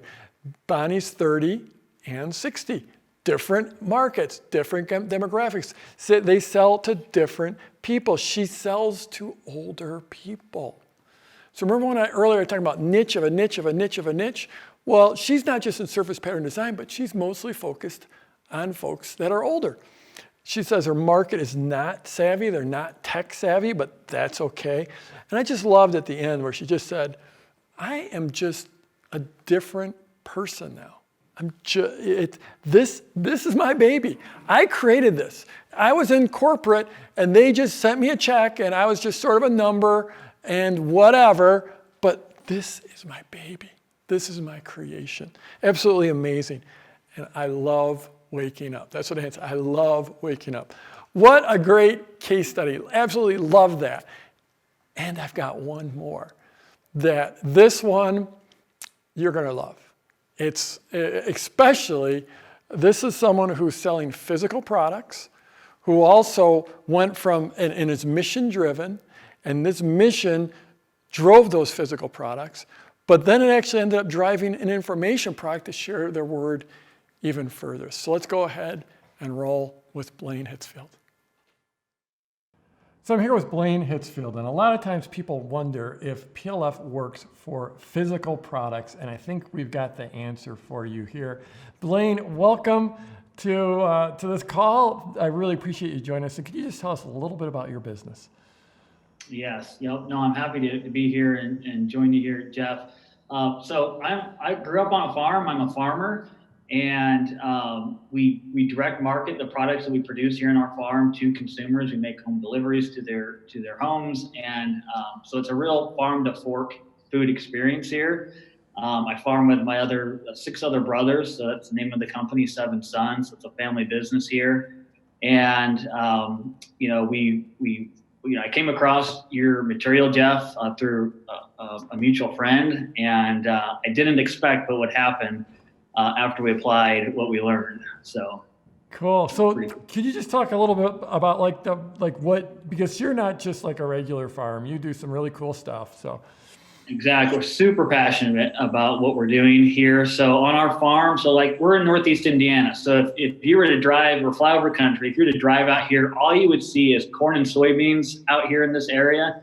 And you might see some big barns filled with all kinds of animals, confinement feeding animal operations. Well, you come to our farm, what you're going to see is 500 acres of sprawling pasture. It's like a ranch in the middle of corn and soybean country.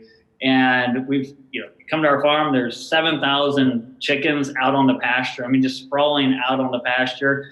And so we collect pasture-raised eggs from those hens. We raise cattle out on grass and sell grass-fed beef to our customers. And we also raise hogs here on the farm. And they're also all outdoors. So no animals inside. And so, we're in a day and age where the average person has no clue where their food comes from.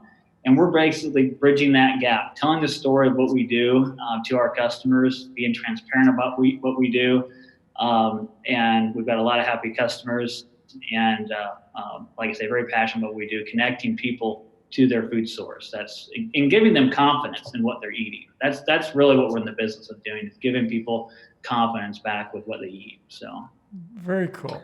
So, and I could just see a light up when you start talking about what you're creating. Love it. So 2 years ago, approximately, give or take, you came into my world. And could you just talk a little bit about that?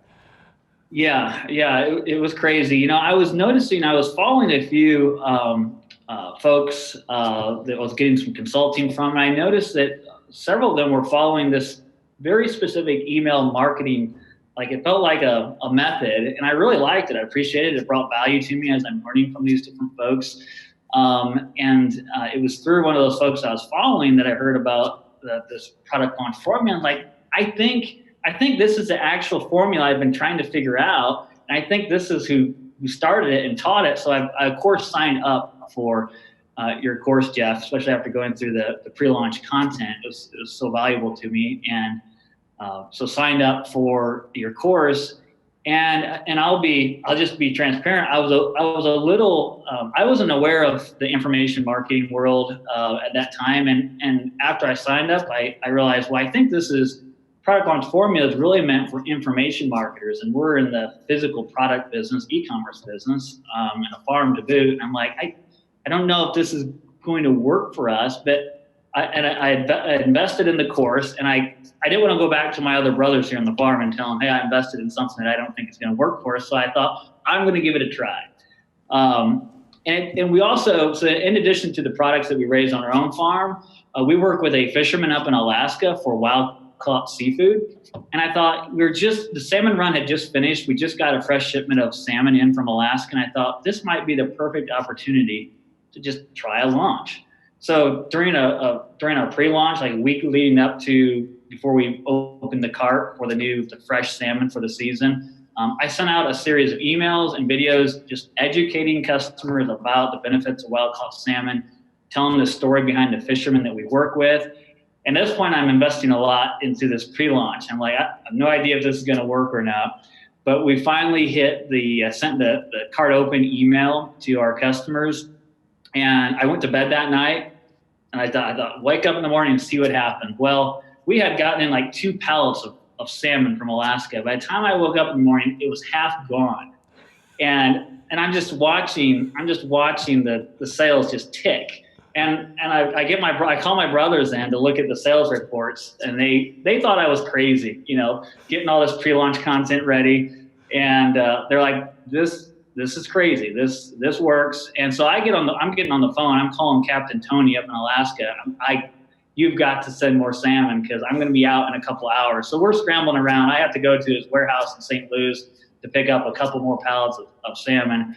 And by the time that was a 5-day event, it was really cool. Each day we introduced a new type of salmon. So we started off with sockeye, and then day 2 we did keta salmon. Then we introduced some other wild caught seafood in that same week. And so it was really fun and interactive for the customers. But get this, so just to give you a couple numbers, up until that point, we were only moving like $750 of seafood per week. That was just kind of our average, just kind of trickling along. Well, that week we went from an average of $700 in sales in seafood to $38,000 is where we finished out the week. $38,000, just one launch, and that doubled the entire amount of sales we had for the year. So in a 1 week launch, we doubled the total seafood sales that we would typically sell in a year. So, and I'll add too.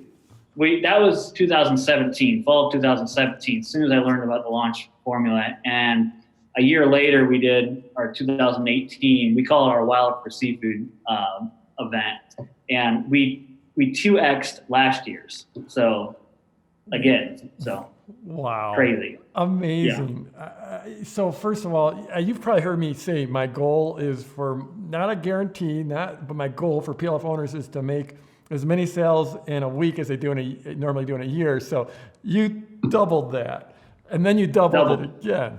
And doubled that number the next year. Okay, that's amazing. Did you think Captain Tony has ever gotten a call like that? Like as soon as he shipped? No, Captain Tony. I mean, he was just as excited as I was. He's like, what? How did you do this? And I explained it to him, and he was still just couldn't believe it. He's like, there's got to be something more you're doing. Like, no, it's called a launch, Tony.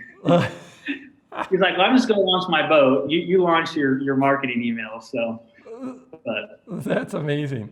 And like I like to say, your first launch is never going to be your last launch. So you did that 2 years in a row with the salmon, but you've also done it with your other products. Yeah. So I skipped way ahead there to the next year, but so it wasn't. We did that in October 2017 was the seafood launch, and of course we thought we've got to try this again. Was it a fluke or is this going to work with other products? So we every year, usually around November, December is when we harvest the majority of our cattle, and we have a lot of premium grass-fed beef all in the freezer. The freezers are full, so it's harvest season. So I thought, well, here we go. Here's another story we could try to tell about the product, and about the seasonal nature of what we do and why the winter is a good time to stock up on beef. So we did. We came out with our beef harvest event, and that was just in February. So just a couple months later, we came out with pre-launch content, and a lot of this content was just telling the story behind our farm, our beef production practices, actually taking my camera, my phone, walking into the freezer, showing them all the inventory, just educating them about why we would do a launch at this time of year. And so we thought our seafood sale was good. At that time, February 2017, we were averaging around 13,000 in beef sales per week. By the time we got through that launch, we had done 128,000. So from 13,000 average weekly sales to 128,000 in beef sales. And the guys in the warehouse here, I'm down there packing orders. Literally, I get off the emails, I get off the computer, I go down there, I'm packing orders that entire week, and pallets of beef shipping out the door. So that was just a couple months later after the seafood launch. So this has changed our philosophies about marketing. It's changed our entire business, and really pushed us to an entire new level. As I was mentioning before the call, we actually hired a launch manager because now we're doing 5 to 6 launches all throughout the year because of the different products we raise. It makes sense to do a seasonal push on those different products. And the pre-launch formula is just perfect for telling the story behind our products before we do the actual launch. So. Wow. So the beef lunch was like a 10x what you would normally do in a week. If I remember right, from 13,000 to 128,000, if I'm remembering right. Congratulations, it's amazing.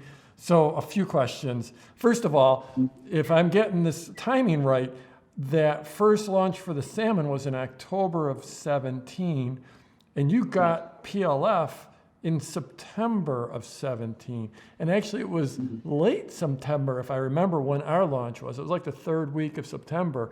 So within a month, you were able to put that launch together for the salmon. Yes. It was immediate, yeah. We had the course, got the information, and basically just pivoted real quick and did, and you know what, Jeff, we didn't execute it perfectly. I mean, we were using MailChimp at the time, and we're now since all this, we've advanced to some pretty cool email marketing stuff. But, we just did it simple. We didn't have any segmentation put in place at that time. We didn't have any technology to see who placed an ordering pattern. We just did it simple. And I'm just glad, I'm just so glad we just started and tried it and got it off the ground. That was the most important decision, was just putting the information to use and getting started with it. And so I thank you for that, because people they can not hear that message too often of just get started, just move. And so you're using video. And I imagine like you probably weren't a YouTube video star before this. So no, we're farmers here. We're just telling a story and being transparent about what we do. And that's too what I really like about PLF is that it was a way for us to just provide a framework for telling our story. And at the end of the day, like after we've done like 6 launches, we still have customers asking us to launch other products that we haven't launched yet. So they're actually asking us, can you apply this to other products that you haven't done it yet with? So they're asking for more launches. So it's a very genuine way to engage with our customers, tell more of the story, and provide more value to them. And at the same time, it's obviously a win-win for everybody. So very cool. So, and now you've actually started, you're selling courses, you're moved into the information world as well. Exactly.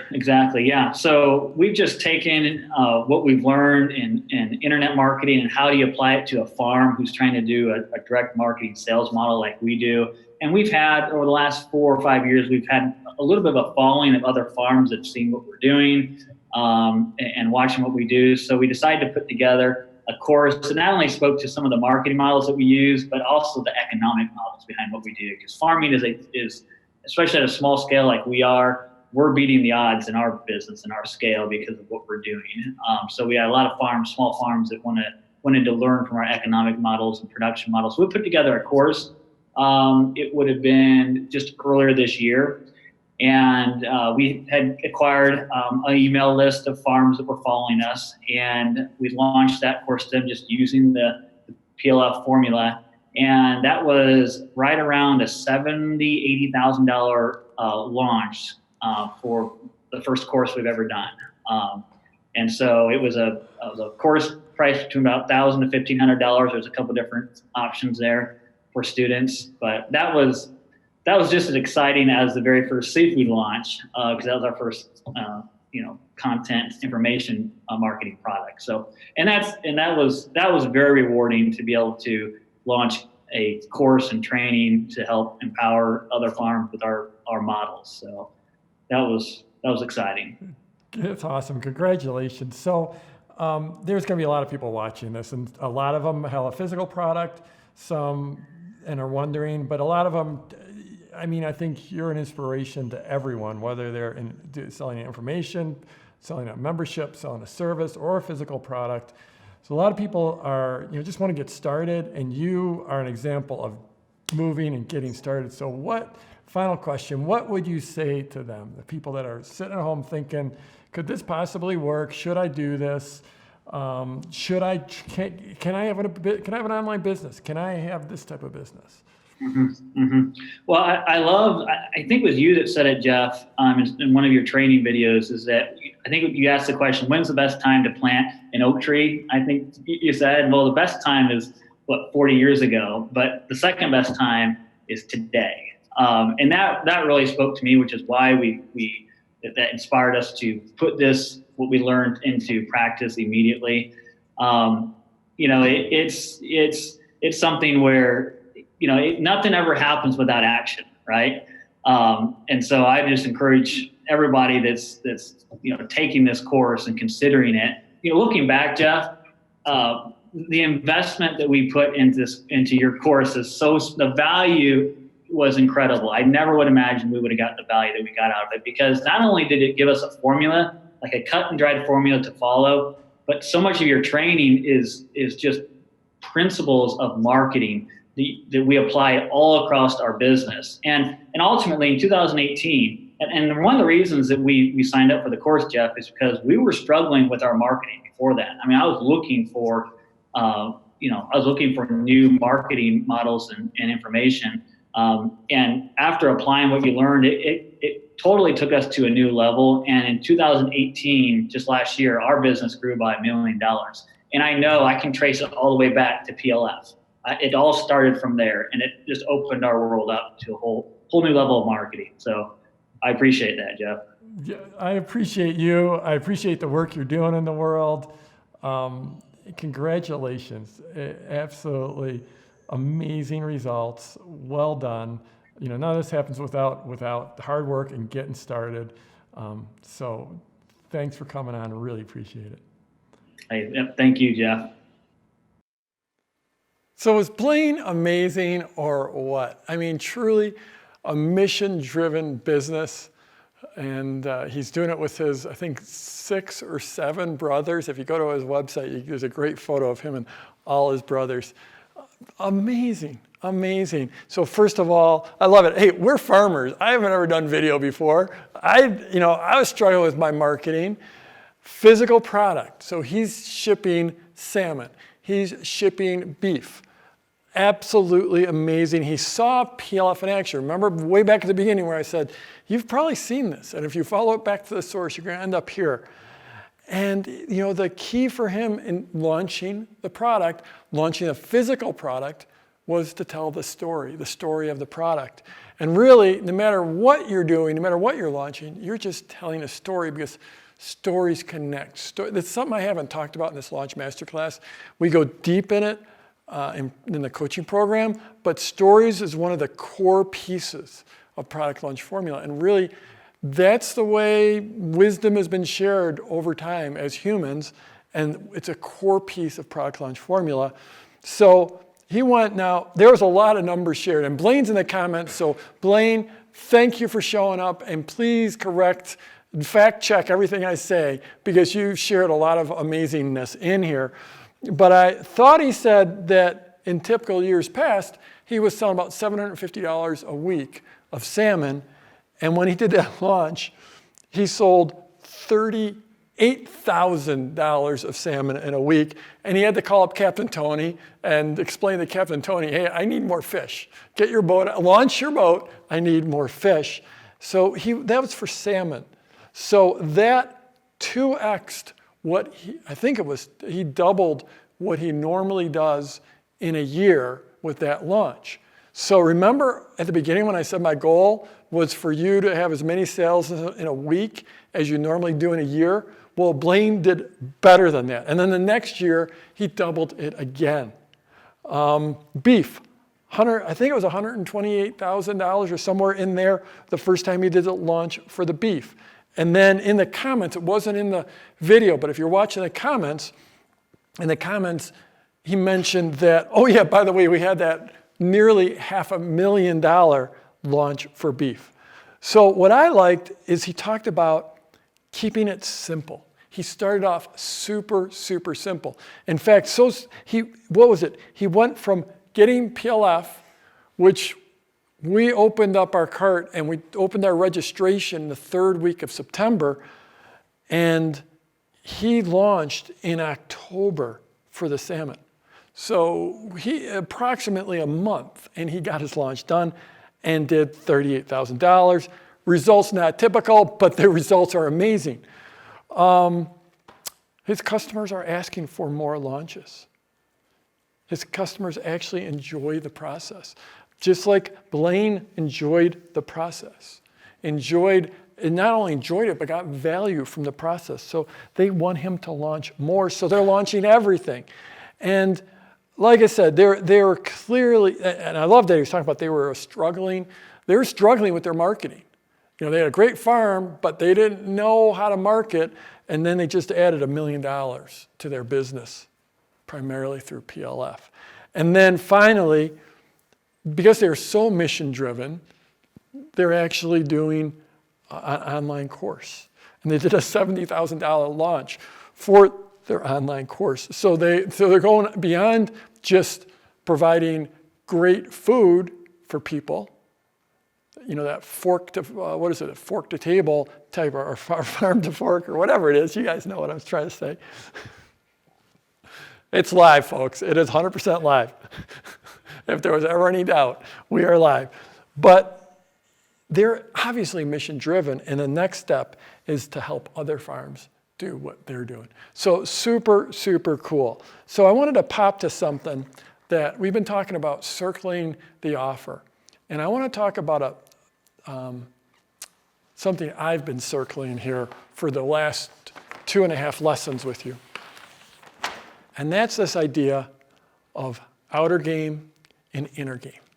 And this is how you truly succeed. Well, we could just leave it there, full stop. This is how you succeed. And this is how you succeed in business. This is how you succeed in life. This is how you succeed in anything you're doing, is a combination of the outer game and the inner game. So the outer game, in the context of the Launch Masterclass, I'm giving you a lot of the outer game. I'm giving you the formula. That's what this whole masterclass is about, is the formula. There's also, within the formula, there's this thing we call the launch parachute.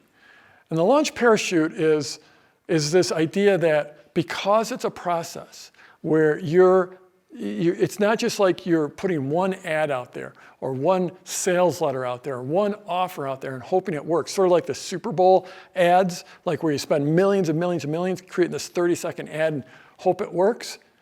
There's a parachute in this process.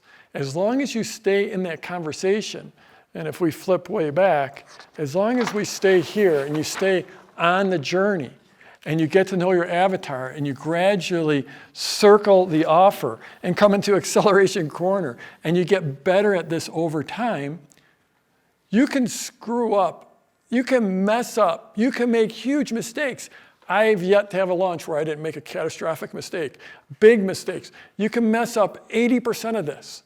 And as long as you stay in that conversation, then you're going to win.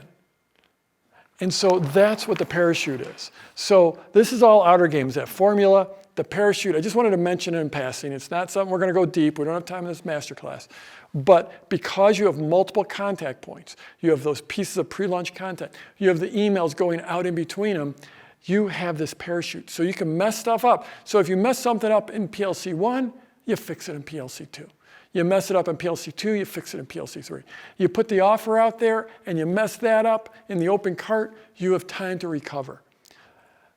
It's all because of the conversation. So this is a word I've used a lot today. And you have to think of your marketing as a conversation with your market. It's not like you're decreeing from on high that this is the way everything is. You're entering that conversation. And I talked about that a lot when I talked about the pre-launch. And then, of course, the thing that's a huge part of the outer game was that launch echo. And that's what so much of this was about. And that's why we have this acceleration corner. The echo is, and we mentioned this in lesson 2, but all the extra good stuff that come to you from a launch. So you get in here and you get these dollars. So dollars are pretty cool, but you also get the positioning. People start to see you as an expert. They start to see you as a leader. They start to invite you on their podcasts. They invite you to come out to speak. They ask if they can be a partner for you, either a joint venture partner or a content partner. They ask if they can promote for you. They want to come to work for you. They want to be on your team. They want to help you create content. And the echo Because what happens is in this positioning, as you start to be seen as an expert, people are like, wow, I want to get closer to this person. I'm attracted to this person. And so that echo is super powerful. So those are just a few of the pieces of the outer game. But the outer game's all the stuff that happens outside us. And every bit as important is the inner game, what's happening inside of our brains. And these are things like, the things that impact your inner game are things like your beliefs. What do you believe about the world? What do you believe to be true? What do you believe about yourself? When I started out, I'd never sold anything in my life. I think I mentioned this. I'd done a Boy Scout fundraiser when I was a Boy Scout and sold donuts. I sold one bag of donuts to my parents and one bag to my neighbors, and I was scared to go ask anyone else to buy my donuts. I mean, really, this is a long time ago, and there wasn't low carb and there wasn't keto, and how hard was it to sell donuts back then? I mean, really, from a Boy Scout. Not that hard, but I was scared because I had this belief that people wouldn't give me money. And when I started out, I had this belief that people certainly wouldn't pay me for something that I created. So my beliefs have evolved a lot over time, but it's because I've worked on my inner game. So another one is just the assumptions you make. Like the assumptions about your market, the assumptions about the value you can create in the world, the assumption about what people will buy, the assumptions about whether you can be on video. I mean, it's funny because Anne, in her case study, said, I don't work with tech-savvy people. And someone said, well, in the comments, someone asked, well, how can a tech-savvy person, if her market isn't tech-savvy, how do they find her blog?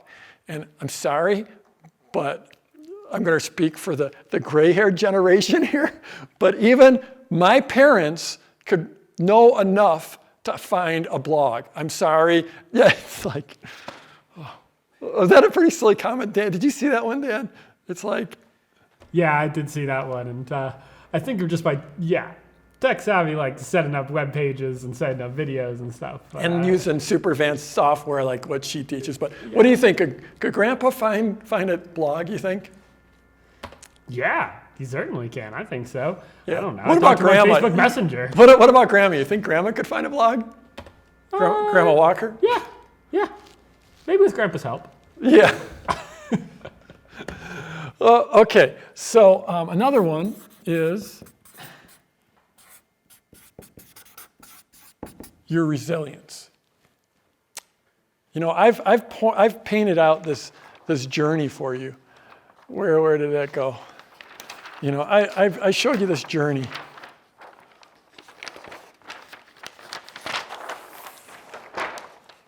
And it sounded awesome, right? But you know what? There are setbacks along the way. I would love to tell you that it's just going to be just pure land of milk and honey, pure success right from the start. But there are setbacks. And so do you have the resilience to say, you know what? Failure is not an identity. Failure is an event. You know what? I put that offer out there. It didn't do so great. I tried to deliver value. The first call was a little sideways. I had to do another call. Are you going to be resilient? This inner game has every bit as big an impact as your outer game. So this whole Launch Masterclass, I've been teaching this stuff. I've been teaching, here's the sideways sales ladder, here's the seed launch, here's a bunch of JV partners promoting you, and just pouring outer game. But I have been slipping in a little inner game here and there. And I slip it in around the edges because I know what it takes for you to succeed is a robust inner game. So that's what I am trying to build up. Confidence. Are we all 100% confident all the time? Absolutely not. No way. We all fluctuate. But that confidence is what's going to take you through the acceleration corner. And then, imagination. And this is as much as being able to imagine a bigger future for yourself. And I said this in one of the earlier master classes, is that I think, the job I take on is to have a bigger vision for your future than you have. There's a lot more that goes on here. We could list and list and list. But when you get the outer game, when you have the formula right here, and you have the inner game going, that's when you're going to have huge success. So I like to think of this line of success. This is the line of success, okay? So this is wherever you are right now. There you are. And this is all rainbows over here. Unicorns and rainbows. It's the land of milk and honey. Everything's perfect right here. It never rains unless you're Blaine and you need some rain on the farm. But otherwise, it's just beautiful. And you know, you're never going to get there. But you keep on moving there, right? You keep on moving there. And above the line of success, these are the questions I like to look at. Are you going to say, I can? If you're going to be above the line of success, I can, or are you going to say, I can't? This is a question. Are you going to say, I will? Or are you going to say, I won't? You know, I could teach you the nitty-gritty of how to create a web page, answer every technical question that's been asked in the Facebook group. I could answer every single one of those questions, but unless you're here in the inner game, unless you have the inner game going, unless you're saying, I will, unless you're saying, I can, it doesn't do any good. So the question is, are you ready to step up above the line of success? Are you ready to step up and live here in the line of success, above the line of success? And say, I can. Say, I will. Now, the reality, and I like to talk about reality here. The reality is, we all do this. We all have good days and bad days. And I take it on as my job for my PLF owners to try to keep you, to make it more like this. So maybe you're dipping down here, but I'm just creating a world, an environment, a tribe, a community where we support each other and we spend more time up there. Because you know what? Down here, there's a great big list. A great big list. Like, what are some of the things that are going to hold you back? In the blueprint, we call them mental blocks. What's going to hold you back? There's a lot. I mean, I just like to be upfront. I like to be real about this stuff because there is no land of milk and honey, right? There is no beautiful rainbows and unicorns where it's just a perfect life all the time. And I don't want to betray that to you. I just want to make this real because there is a big list down here. There's a big list that wants to drag you down into I won't and I can't. Just go ahead and type some of them in the comments. Some of the things that could hold you back. Because I made up a big list and I can guess at what they are. And because I know my avatar, I can probably guess what a lot of yours are. But what do you see in the comments? What are the things that drag you down here? What are the things, instead of being here, let's make this the money line, although we're about impact and lifestyle as much as money. But if this is my goal for you as a PLF owner, is to just quick dips below there, but you're mostly up here into abundance land. So this is abundance land up here above the line. Abundance. This is scarcity land down here below the line. Here, let me just take a look and see if we've got what our list looks like. Not taking action, fear, tech frustration, not believing in myself, slow growth, friends and family. Those of you who have been out to one of my events, like to say PLF Live, you see the effort I put into creating this up here, creating a land of abundance and avoiding, this is what happens too often to so many people. They're down here. Every now and then they dip up. Every now and then they get up there. You don't want to live down here in scarcity land. It's a bad place to live. And it comes down to a lot of this. See, here's resilience. This is resilience in action. I spelled resilience wrong, so I just sort of made that a big L. I was resilient about how I spelled resilience. The answer to this is your tribe. And really, to go all out, it's your PLF tribe. It's your PLF community. Because we have built a community that lives up here. We've built a community that lives up there. And that's what, we all dip down here sometimes, but it's a bad place to be. And so, here's that line of success. And here's some of my guesses. And note, I created this before I looked at your answers up here, although thank you for your answers. I super appreciate it. I see all these I can'ts coming in. Yep. Okay, here we go. Here we go. This is next level. We have new technology here in lesson 3. Are you guys ready for the new technology? Here we go.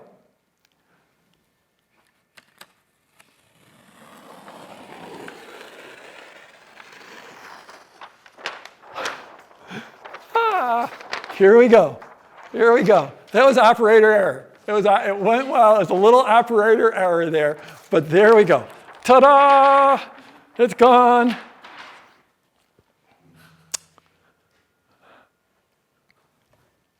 I don't have a market. I don't have a product. I don't have a list. Those are good ones, right? It's outside my comfort zone. I'm too old. I'm too young. I don't have enough time. My partner doesn't support me. My family doesn't support me. I'm in the wrong country. I speak the wrong language. I'm not an expert. I'm not good on video. I'm not good enough. The prices in my market are too high. The prices are too low. There's too much free stuff out there already. No one will pay me. I sell art. This couldn't possibly work with art. I sell physical products. This couldn't possibly work with physical products. I'll never make $1 million. The tech, that's holding me back. So in this masterclass, like I said, I've been sort of fitting in the mental game around the edges, but there's something else I've been doing for you. And I've been bringing you the case studies. And the reason I bring these to you is to show you, it's to teach, but to show you the possibility. And the reality, I think at this point, if my math's right, we've done 3, 6, we've done like 8 case studies, I think. I've got one more coming up for you today. I think that's right. In the next week, I'm going to be releasing, I think, nearly 50 case studies for you, just to show you how this stuff can work, just to keep you in the I can land, to keep you in the I will land. Because if you look at these, it's like, actually, I've got to go to my notes because there are so many of these, otherwise I'll lose my place here. So if we look at these, you had people say like, well, that like, say didn't have a market. So you had what? David and Sean didn't have a market. They teach screaming. They never knew that market existed until they got into it. You had Michael. That's one that's coming up. He was a touring musician, a successful touring musician, but then had a baby and a family and had to stop touring and said, all I've ever done is play music. What do I do? So we've seen, they didn't have a product. Okay, so who do we have for didn't have a product? Well, basically all of them, none of them started with a product. All of them created a product, except for Blaine. I guess he had Captain Tony out there catching fish for him. You have, I didn't have a list. Where's Ann? We just heard from Ann. She didn't have a list. Amanda and Jonathan, that was in lesson 1. They didn't have a list. Jeff Noble, he didn't have a list. He works with people with fetal alcohol syndrome. Let's see, what do we got up next? We have, and I don't have enough time. Pretty soon you're going to be hearing from Casey. She did a launch. I forget what it was. It was over 6 figures.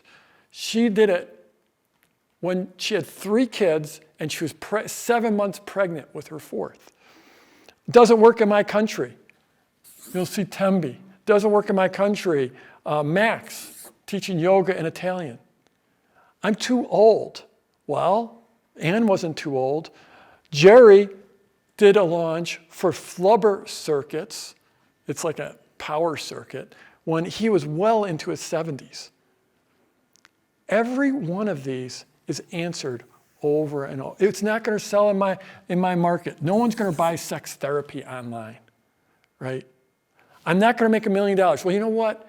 You're not going to make $1 million. You're not going to jump into $1 million. No one does $1 million. It's part of the journey. Maybe you'll get there, but you know what? Bonnie got there. She got there with about a couple years. The price is my prices are too high. We have Craig. We just released his B2B. He's selling like $700,000 contracts. Renee is doing B2B and selling contracts worth hundreds of thousands. Or maybe your price is too low. Well, John Gallagher is selling, he's got a membership site that costs like $10 a month, right? It just goes on. I'm not an expert. Well, you know what? Where is Sylvie at? Oh boy, I forgot to write Sylvie down. Sylvie wasn't an expert either. But Sylvie, and we'll be releasing this one in the next couple days, she was taking a painting course. And she went up to the instructor and said, hey, how about we launch your course? She crushed it. Max went to a yoga retreat and said, hey, how about we partner up and we offer your thing? I'm not good on video. Where Robert? He said he was just desperately bad on video. Let's see, who else? We just heard from Blaine. Blaine said, I've never done video before. Ann's never done video before. How about the tech? Well, you know what? Cammie didn't even own a cell phone when she got product launch formula. Ann didn't know about the tech. You learn this stuff. And you learn it by having the support. All these people, all those 40, and another 40, and another 100, and another 1,000, and another 1,000, they're all part of that PLF community. They're part of that PLF tribe. And what they do, this is what they bring to each other. They bring beliefs, they bring support. You can outsource your imagination to the PLF community. You can outsource your resilience. Part of the community is people coming in and saying, wow, this didn't go so well, and getting built up. You can outsource your confidence. Because in this world, frankly, it's the same. I'm no different from you. I'm not perfect. I'm not always up here, but I've built a community first to support me and then to support each other that keep us up here. So outsource your inner game, because you need that inner game if you're going to succeed. Okay, let's go ahead and roll this next case study with Dana, which is absolutely awesome. I'm here with Dana Abraham, and Dana started off as a parenting blogger, and boy, things have evolved since then. So welcome, Dana. Glad you could join us, and could you just share a little bit about your journey? Yes, thank you for having me, and I am so excited to be here. And as you mentioned, I started out as a parenting blogger in 2013, and my entire goal was to make enough money for box wine. That's my joke, but I really wanted to just be able to contribute to my family, because at that time my son had just gotten kicked out of his 3rd or 4th school, and we realized we needed to homeschool him. And so I wanted something to do to help out, and parenting blog sounded like a good idea. So I got started with that, and it has evolved from there. And so talk about that evolution, because this is remarkable. So in 2015, we wrote a little book called Sensory Processing 101, and I wanted to get it out to the world, and I didn't know how to do that, and that's where I found you. And I just followed the process to the T, and lo and behold, after 5 days, we made $11,000. And we were like, wait, what just happened? That's a lot of box wine. But we realized that, a lot was possible. And the book was only a sliver of what we really wanted to do. And so, I still was still parenting blogging. We were writing about slime and all sorts of stuff. And I built my audience that way.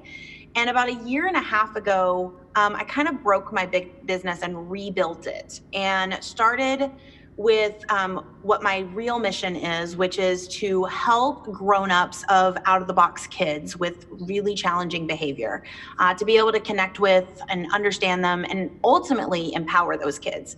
And I realized I wasn't doing that by just blogging. I needed something else to happen. And so I went back to your process and built a program and launched it. And that first launch, the one in 2017 was $16,000. We had a nice little bump.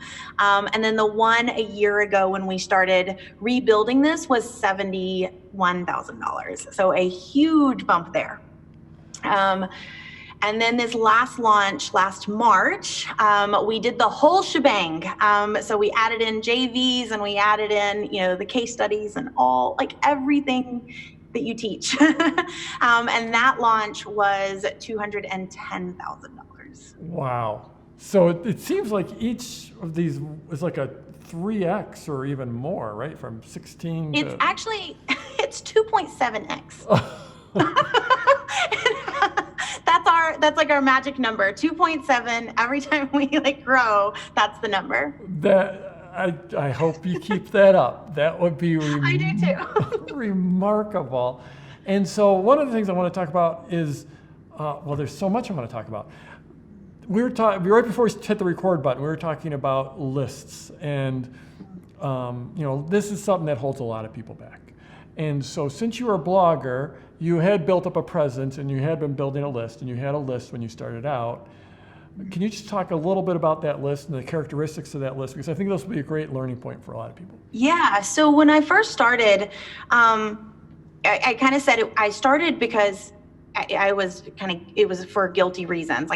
Selfish reasons. I wanted it because I needed to know that I wasn't alone. So I would make my own to-do list or my own list, and then I would just put them on a PDF, and then people would opt into them.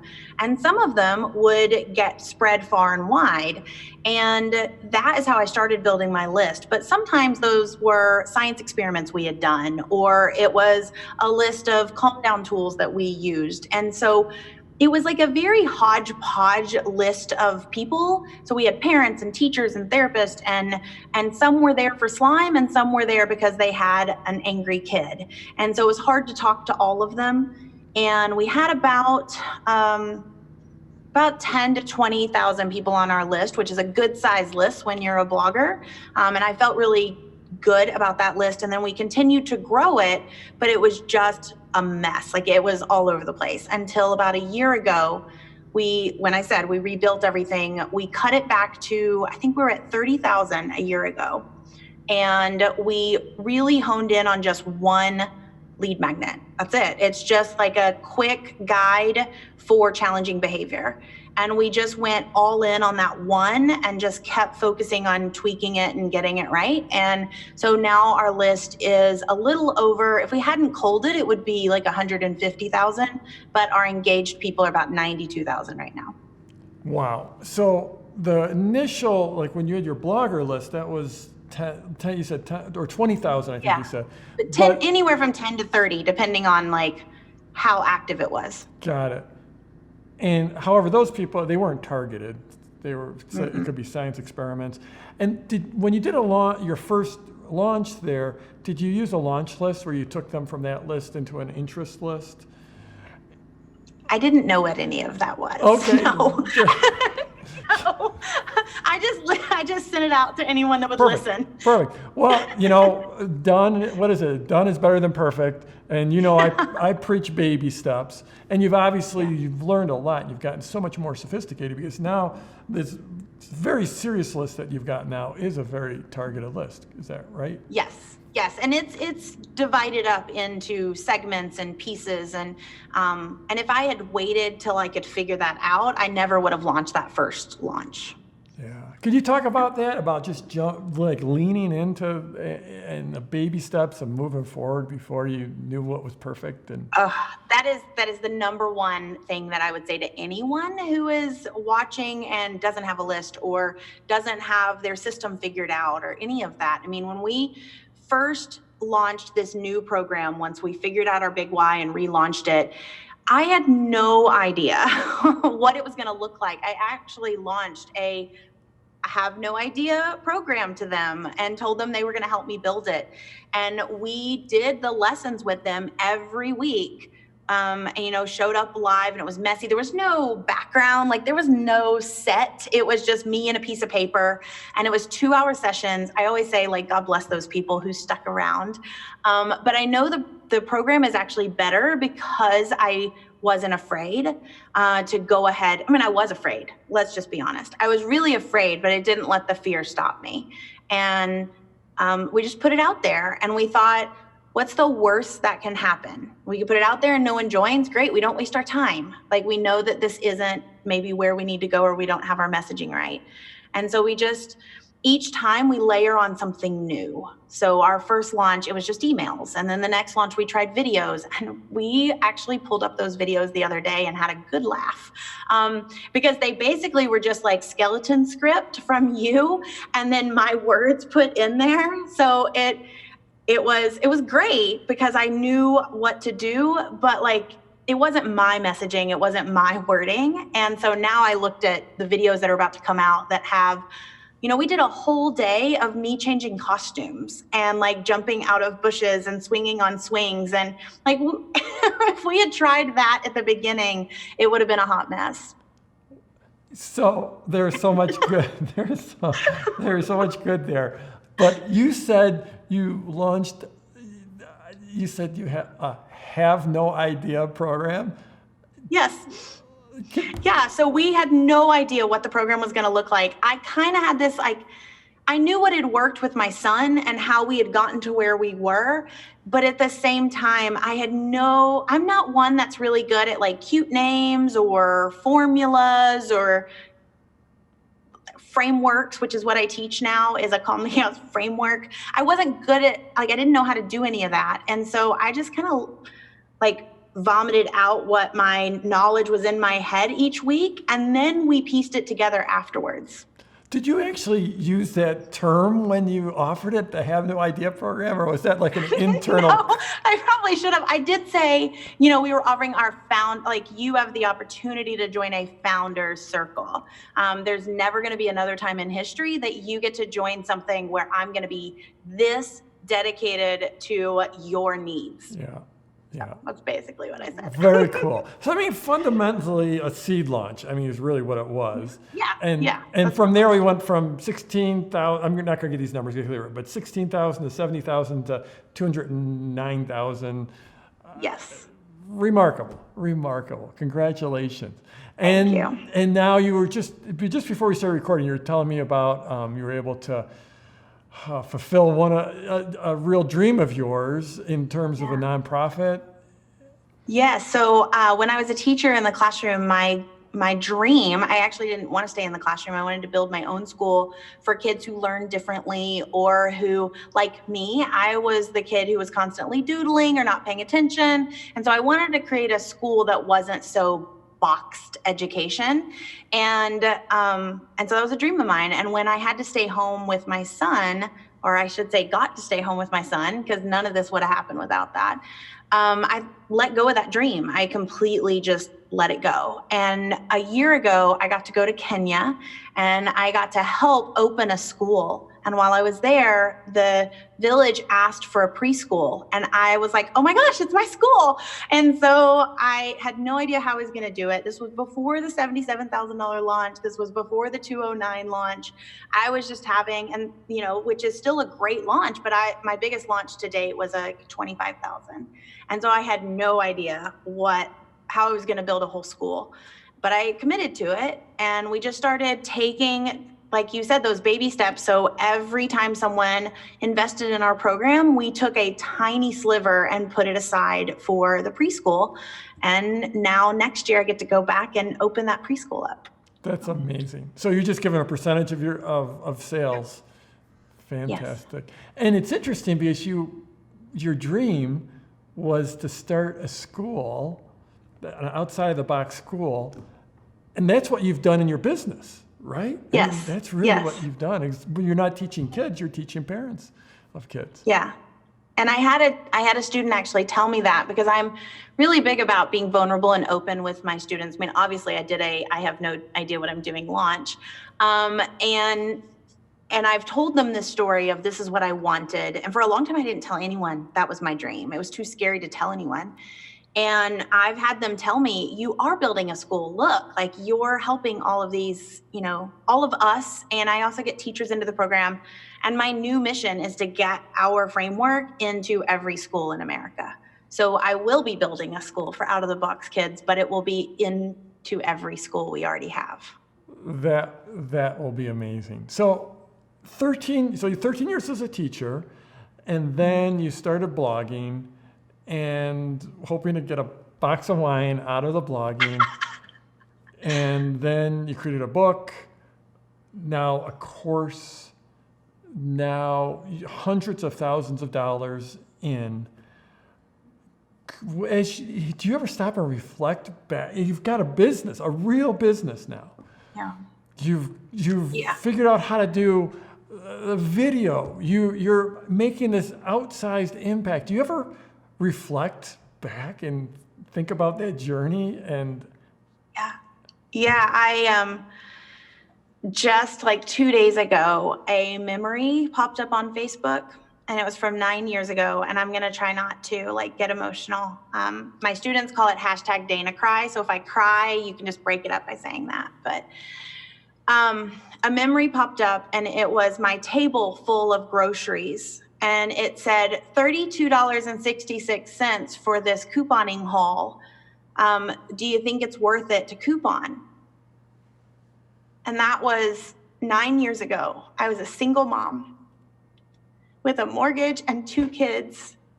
And I had no idea how I was going to feed my kids, let alone get to, hang out with them and get to go to, on trips anymore and get to enjoy life anymore. And I was counting literally every penny. And that memory popped up the same exact day that we had a splurge date night with our family. And we went to a movie theater where you get to order dinner while you eat, and we paid $200 for my family of 5 to watch the newest, kid movie out there, and all have food and all have desserts. And we didn't think twice about it. And to not have to think about where our next meal is coming from, but beyond that, not have to think, how are we going to help others? How are we going to expand this? How are we going to build something that goes beyond us? We don't even think about that anymore. When I saw that post, I definitely took a moment to reflect on how far we've come, because it's so easy to look at how much more we have to do and how much further we have to go, and to look at your launches or to look at all the, the bigger launches and think, yeah, but we're not there yet. So I think it's important to look back at how far you come. Dana, you're amazing. You've done amazing things in your business. You're doing amazing work in the world. Congratulations on all that you've accomplished already, and I look forward to hearing all that's to come. Well, thank you. I owe so much of it to you. I was telling you before this call, but yeah, like I wouldn't be here. I wouldn't have been here if I hadn't have done that first smaller launch, if I hadn't have seen what was possible, if I didn't know that I could launch something messy, if I didn't know that I could take it step by step. You know, this model that you have created has literally changed our life. So thank you. What do you even say after that? Dana, I see you in the comments. You're awesome. This is the thing. Dana is actually in a launch right now, and she took time to come and show up and cheer you on in the comments. So thank you so much, Dana. And Dana, just because I know you're watching, I've got something for you here. Remember when I talked about the 11 types of launches? Well, I didn't have the have no idea launch. So we now have that, added that for you, Dana, the have no idea launch. That just breathtaking. So she went from 16,000 to 70,000 to 210,000. She did the classic seed internal has an L, internal JV launch. I mean, that's the circle of awesome. That's the launch journey is what she did. And something else in that launch journey I didn't mention, if I can find that page, if we get to that super duper fancy page, here we go. Something like that happens when you come around here, and this I would say maybe you've done your internal launch and you come around here and you start to, all of a sudden you look around and you have a real business. You've built systems and processes and there we go, systems, processes, and teams. And you've seen my team here and you've seen the team in the background in the comments, but I didn't, it was just me for the first 3 or 4 years. Then it was me and my wife Mary for another 5 years, and then we added Betty for another few years, and then John, and then Kristen, and now we've got this great big team. And Dana's actually started to build out a team. And what does that mean? That means that you can take your work and get out there in a bigger way. So Dana's obviously mission driven. She's trying to help these parents of these kids. And she's trying to help them discover their kids' superpowers. And you can go a lot further with a team. What's that saying? If you want to go fast, go alone. If you want to go far, go with a team. And I know many of you are just starting out. You can't even think about this. But eventually on that journey, you might want to have a few people along to help you out. And that's what she's actually done. I love the Have No Idea launch. How can we help others? Just seeing her ask that question. And the school and her focus on giving back and helping people. And I mean, what a crazy journey she's been on. She's built this from I just want to have be able to afford a box of wine to building a real business. And I think this flew by. Didn't she say she got her list up to 92,000? Amazing. Absolutely amazing. So there you go. In the next few days, I'm going to be releasing 3 more amazing case studies on the concierge page. But how about, Dan, we have any questions there in the comment? Any questions coming in? Yeah, we do.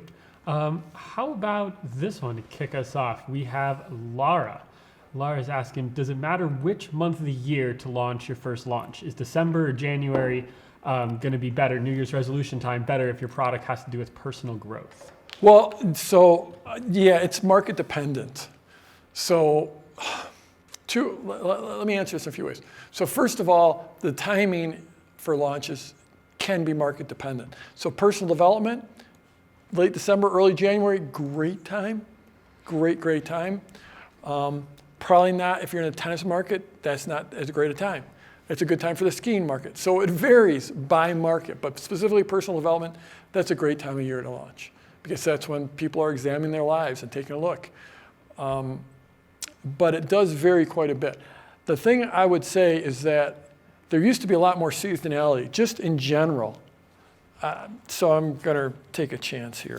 But it used to be, just in general, for selling stuff directly to consumers, direct marketing, if this was January and this was December, it used to be, this is a great month, and then things used to drop off, and like April and May was really lousy, and then it was slow during the summer, and then it would spike up around September and do really well like that. But to tell you the truth, the markets, and so this is what I used to experience back in the 90s.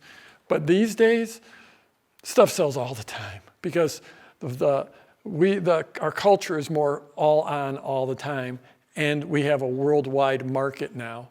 When I started out, it wasn't so worldwide, and there are people of every faith, of every calendar, of every country, of every tradition are online and buying now. It's a great time because it's become a small world in terms of being able to reach people. It's a lot easier to reach people. So seasonality plays a lot less of a role. Personal development, it's still great to get out in January, but it's almost like you can't even avoid all the holidays because there's so many holidays worldwide. So it's like just selling online is amazing. 24 hours a day, 7 days a week, 365 days a year. It's just amazing. Awesome. Okay, we've got one from Jay. Jay says, so I know this is a get-rich-slow program. I accept that. But theoretically, how slow is realistic to reach the point of having a fully established and highly lucrative system that gives you the freedom that you want? That's a good question. It's like, I'm going to go back to that journey page. It just depends what you're bringing to the table, what assets you've got. We've heard what Bonnie Christine got to $1 million business in 2 years. That's pretty darn fast. That doesn't always happen. It depends on the assets you're bringing to the table, how much time you have, how much effort you can put in, and you can buy shortcuts. If you're there, in other words, the more money you spend, you can accelerate things. But if you're like me and starting an absolute, I didn't have any money to spend whatsoever on my business, I moved a little slower at the beginning. So if you just look at the case studies, there's people that just, Blaine got PLF last September, did his first $38,000 launch in a month, and added $1 million to his business in the last year. So it can happen incredibly quick, but I'm certainly not going to promise that. And a lot of people move slower. And again, a year ago she started. She thinks she's going to do $100,000 this year. That's extraordinary. And I'll tell you, here I'm going to do my best to like kill my sales. But as you go through here, somewhere the second time around and I can't remember if I mentioned this, but this process, I do this once a year. I come back here and get into pre-pre. I do one launch a year. Now, some of my PLF students, they might do 3 or 4 times a year. But usually that second time around, after you've done that internal launch and you've started to build some success, that's when you start to build out that team a little bit. And maybe it's just a virtual assistant to start with, or maybe it's just a part-time customer service. But it's usually that second time around on the journey is where you start to get some help and you start to get after that lifestyle. So long answer is it really does depend. It depends on who you are, where you're at, what you can put into it. Awesome. Okay, we've had a bunch of questions about books and authors and book launches. So let's take one of those. This one's from Patricia. Patricia says, "Hey Jeff, will this work for a book launch? It's a memoir of my days as a stuntwoman and actor on sci-fi series Babylon 5 and Star Trek. How can I teach that or what I am selling them?" She was wondering how she can launch that book. Wait a minute, so we got a celebrity here. Babylon 5 and Star Trek, that's awesome. So, books, they're very different between whether they're nonfiction books or fiction books. So you can absolutely do launches. Generally, so there are a lot of different formats and forms of a book launch. And so if you're coming in with a list, then that makes things a lot easier. If you're coming in without a list, then it's a little harder, but it's still possible. But it goes back, I mentioned earlier, one of the things you want to do is you want to have a great book that gets spread through word of mouth, and then you juice it with that initial launch to get some initial sales. Now, one of the things is if you're doing fiction, you can't ever think you're going to do one book. You have to think in series of books. And then there's different ways to use your books to build your list. And then each successive book does better and better. If you look at Harry Potter, that first book didn't launch the way the 7th book launched, where people were camped out waiting for that 7th book to launch. That first book was a slow burn, right? It took off gradually.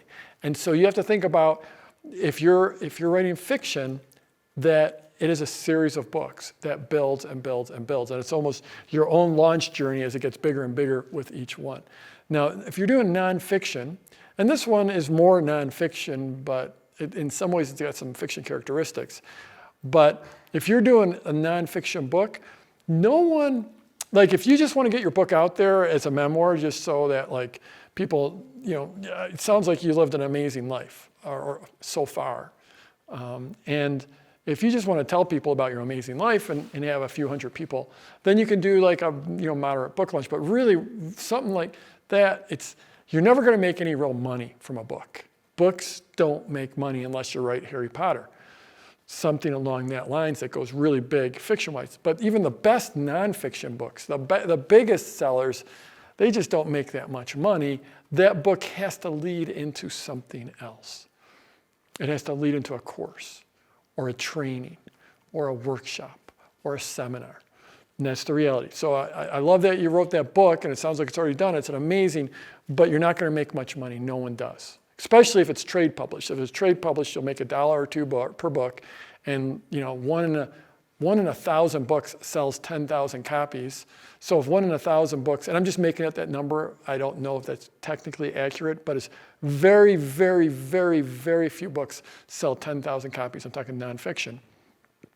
If it's just a tiny fraction sell 10,000, and if you make $1 or $1.50 per book, you're going to make 10 or 15,000. You put a ton of time in. It's just for that amount of time. If you turn it into a course, and so that course, your course, could either be a course about how to be a stunt person at the highest levels, or it could be a personal development based on the work you did and what you learned becoming, a stunt person at the highest level. I imagine there was amazing personal development.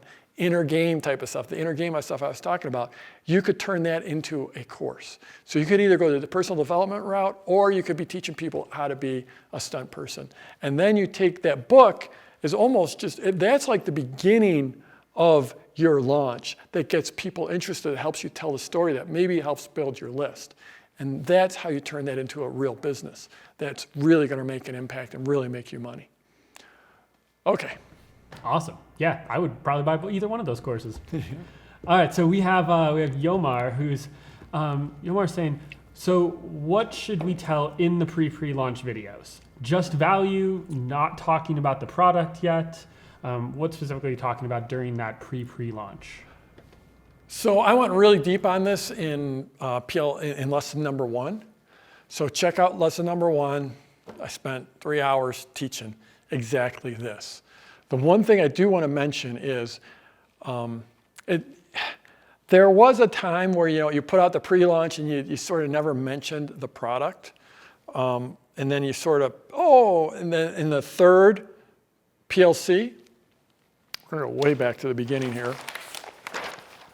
It used to be that, you give something cool, and boom, pop out, a pop-up offer.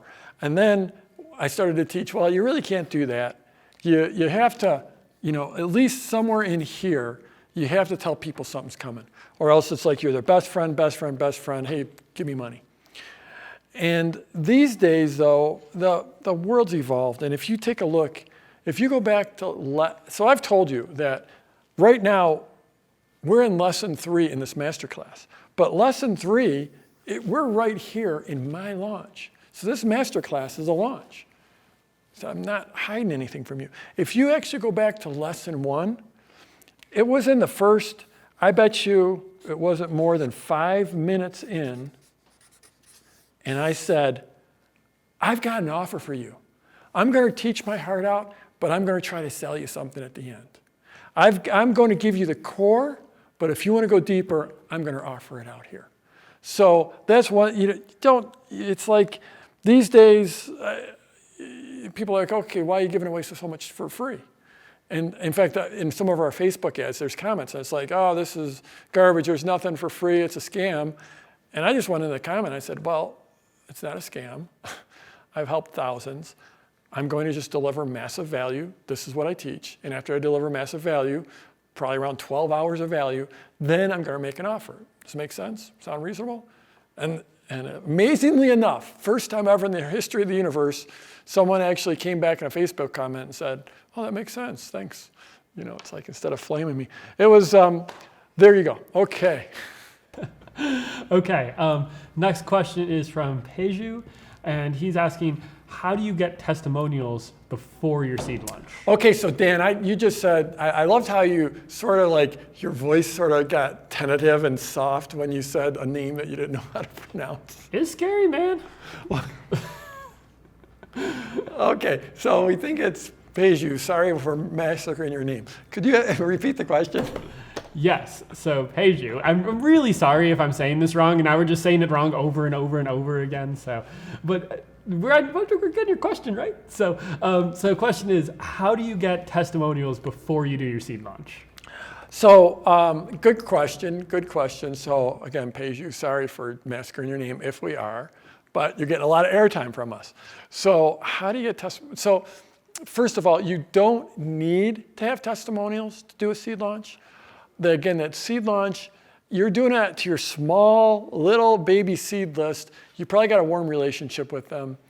It's a super compelling offer. So it's not that hard to make that sale. It's one of the easiest sales you'll make. So you don't absolutely need testimonials. And you can get them often, like when you start out, the testimonials can be about you. They could be about how you're an awesome person, how you're an awesome teacher, how you've shared so much value, how you've helped them out so much. So instead of being about the product, which doesn't exist yet, it could be about you as a person. So it's really that simple. Are they as powerful? Like if Dana had said, Jeff's an awesome person. He's a really great guy. He's been super generous to me. I really like him a lot. He's smart at marketing. Would that be as compelling as her coming on and saying, I just did this launch and this launch and this launch? No, it wouldn't be as compelling, but it'd still be better than nothing. So 2 answers. 1, you don't need it with your seed launch. And 2, it can be just about you. Or maybe if you're a practitioner, like maybe you're a massage therapist and now you're going to teach your massage practices. It could be someone saying, wow, Peju's an amazing massage therapist. It could be that, so it could be about the work you've done, even if that was one-on-one and not in the course. Awesome. Okay, we've got one from Rita.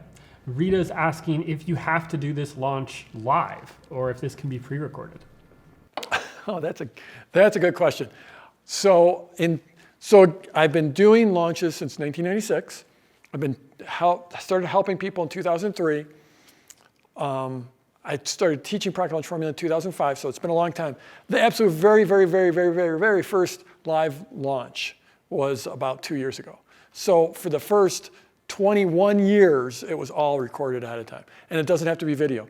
It could be video. It could be all done via email. It could be done via podcast, blog posts. There's all different formats. And live is just one of them. And probably shouldn't be your first launch. You should probably pre-record your first one. So it doesn't have to be live. Just because I'm doing this live doesn't mean you have to do it live. I've done dozens and dozens and dozens of launches, and This is my second one that's live. Boom. So we're getting a lot of comments about what sort of stuff we use and about what we're, how we're doing this fancy setup here, and how we do what we do kind of at this sort of fancy level here. So this particular one is from Victoria. Victoria is asking, if we're using Kajabi and if we're broadcasting live here. But I thought maybe it'd just be a good time just to talk a little bit about the kind of the tech level needed for these launches. Yeah, so maybe we should indulge them a little bit, but and I'm going to throw it to you, and you can talk about some of the stuff you're doing, just because it's like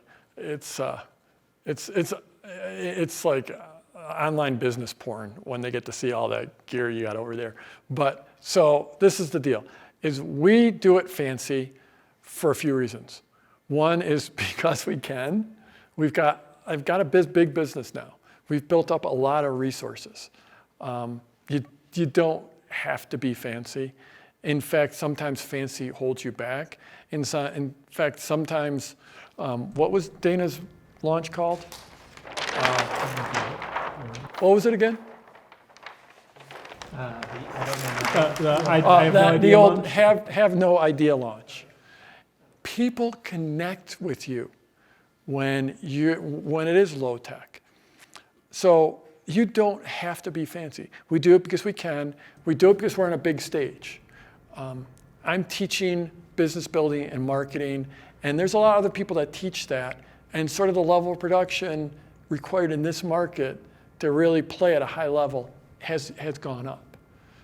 A few years ago, I was literally holding a camera out like this on a selfie stick, or propping it up on a bunch of books. And I did a launch that was almost $4 million with the video we shot was like with a little Canon power shot thing. It's just like a little digital camera, like lousy video. What you can accomplish with a super low level of tech is crazy. And here's another thing: is a lot of times people do want to know what we use, and what we use isn't necessarily what you should use. What you should use. So you asked specifically about Kajabi. Kajabi is a great platform, and in the past we did use Kajabi, but now we have a great big team. We've got amazing tech team. These guys can code stuff. So everything you're seeing is all custom built. The concierge page, that's a custom built page. We've got all kinds of custom coding. You don't need any of that. You really don't. Just because we're doing it doesn't mean you should do it. In fact, there's a lot of tools we use that if you're in your first 5 launches, you shouldn't use them. If you don't have a big team, you shouldn't use them. They're too complicated. But because I've got the assets, I can do it. I've got the resources, and just because we built up a thing and we like to put on a big show, we can do it. Dan, you want to just go? Yeah, and what I was saying too is that, I think it's also worth noting that there's a lot of times where we don't even use our fancy tools. There's a lot of times where we, even with all the sort of gear that we have and all the tech that we have and the team we have, there's still times where Jeff does a blog video by just shooting it on his phone sometimes. One of the really important things here is that it's all tools, and sometimes having a really fancy hammer is a little more fun to use than a basic hammer, but the basic hammer still works well. And sometimes the really fancy tool for the job is just not really what you're looking for. Let's hear it for Dan. Give it up for Dan in the comments. What do you guys think of Dan? Is he doing pretty good? And actually, before I said, first of all, just remember, guys, send in your comments. Be typing in comments here. And by comments, I mean questions, and just so that we can get them, so we can be giving them to Jeff. And then the other thing is, I think we've got actually a little video to show them, don't we? that we pulled in just because we thought we might get some tech questions here, and we've been getting them throughout the masterclass. So we grabbed a little video here. So let me set it. Let me. So this video, some of you may have seen this, is something that Julie Helmrich posted in the Facebook group. And so just so you know, Julie's about to show you her setup, her technology setup. Just so you know, Julie was one of our case studies last year. We're going to be showing you her case study, or we're going to release that in a few days, we'll release Julie's case study. But Julie's about to show you her setup. Julie's done some very, very significant launches. I just want to say that. So let's see what it looks like. Hey there, I saw something the other day about what does it take to get going technology-wise on a launch, so I thought I would show you 4 things. These are our lights. That's right. This is the studio, and these are very fancy-dancy lights. And this is the very fancy-dancy board. Oh no, wait, it's not a board. That's right. That's a wall that has dry erase paint on it. Then you might want to know what kind of fancy-dancy cameras we're using. There you go. That's a fancy-dancy camera. It's an iPad. And then what about the stand for the iPad? Yep, that's our fancy-dancy iPad stand. And then what about our microphones? Let's see if I can get this. There you go. That's our microphones, AirPods. That's it. That's what we use to film. So I love, there was Margit, I think it's Margit or Margit or Marzi or Margit, I'm going to say. So what basic tools would you recommend to turn seed launch material into an online course? I think Julie just showed you. You could shoot a video on your phone, your iPad, and boom, you're done. Okay. All right, next question up. We have Ron. And Ron says, Jeff, I am an affiliate partner. I also have a killer product. My question is, which offer to do first? The affiliate has all the stuff. My product grows my business. What would be the best way to grow along my launch journey? Be to launch the affiliate work with the affiliate and promote their stuff, launch his own product? That's a great question from Ron. So I would always defer to launching my own product, to launching your product. So we can draw this out because there are some strategic questions here. So let's say how to do this. Let's say we have a calendar here, okay, and this is January and this is December. And let's throw in June in here. And so if you have, let's say you have, this is your list. So it sounds like, Ron, you've got a list. So if you've got a list, then they will be most responsive to your first offer. It's the first offer they see. So I don't know if you've got a list and you've had this list for a long time, if you're just building a list, you've got new people coming into the list, but there's this thing called recency. And that means that people who have either bought or joined your list most recently are going to be most responsive. And this works across for the last 100 years, going back to sending out direct mail, letters in the mail. So they are, if you come out with, here's your, this is the list line and this is the offer line down here. And if you come out with your product, I'm going to put yours first, and you send them in here versus, and then later on, send them into the affiliate product, you're going to make more sales. So you're going to do better here and less good here. I'd rather do my own stuff and sell my own thing and build my own business, because remember, that sends people into the buyer's list. And having a buyer's list is amazing. If you go back to lesson 1, and actually lesson 2, we talked about it as well. So I would do these first. Now, that being said, like maybe you're a relatively small fish in a pond, but your affiliate partner is a massive person. They just have this huge presence. And maybe if you did really well for them, they would come back and promote for you. In that case, so does this make sense? Because a lot of times the way to get on a potential partner's radar for them to notice you is to promote for them. In that case, you might want to go first for them in an effort to get them to come back and promote you as a partner of yours. So it can be a strategic decision. In general, I'd launch your own product first, and then I come back for the affiliate product.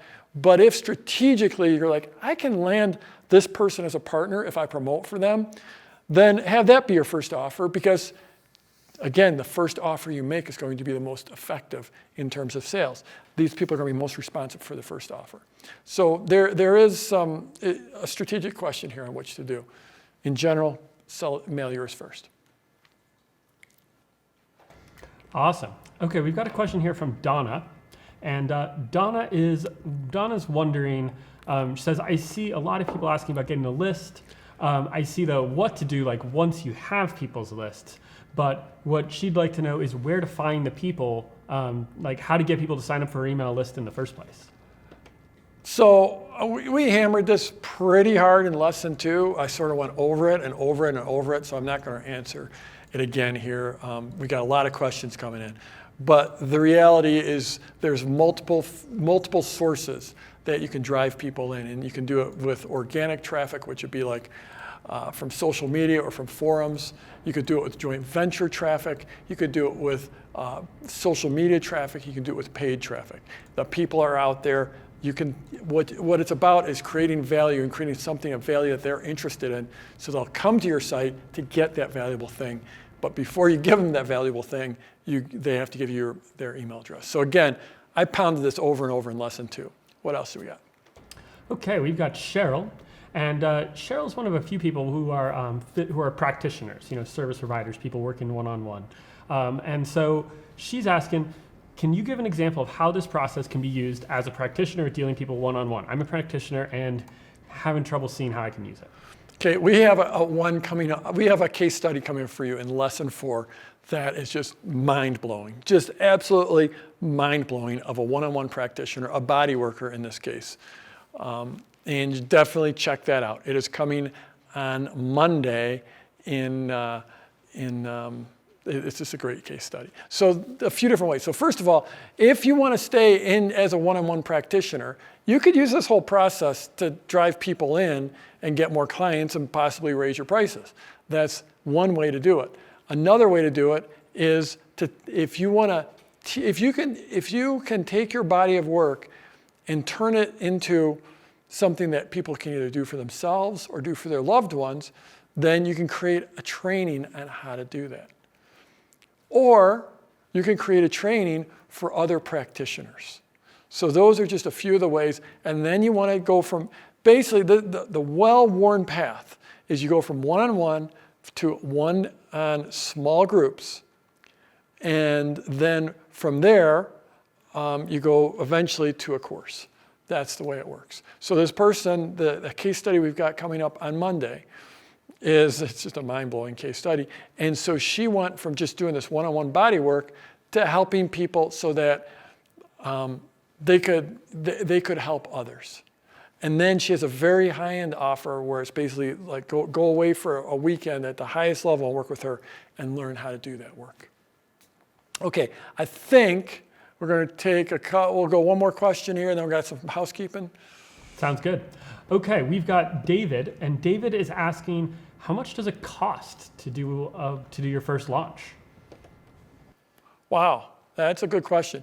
Again, it really depends on the level you want to do it at. But if you go back to the case study Gabriella in I think it was the first lesson, amazing case study.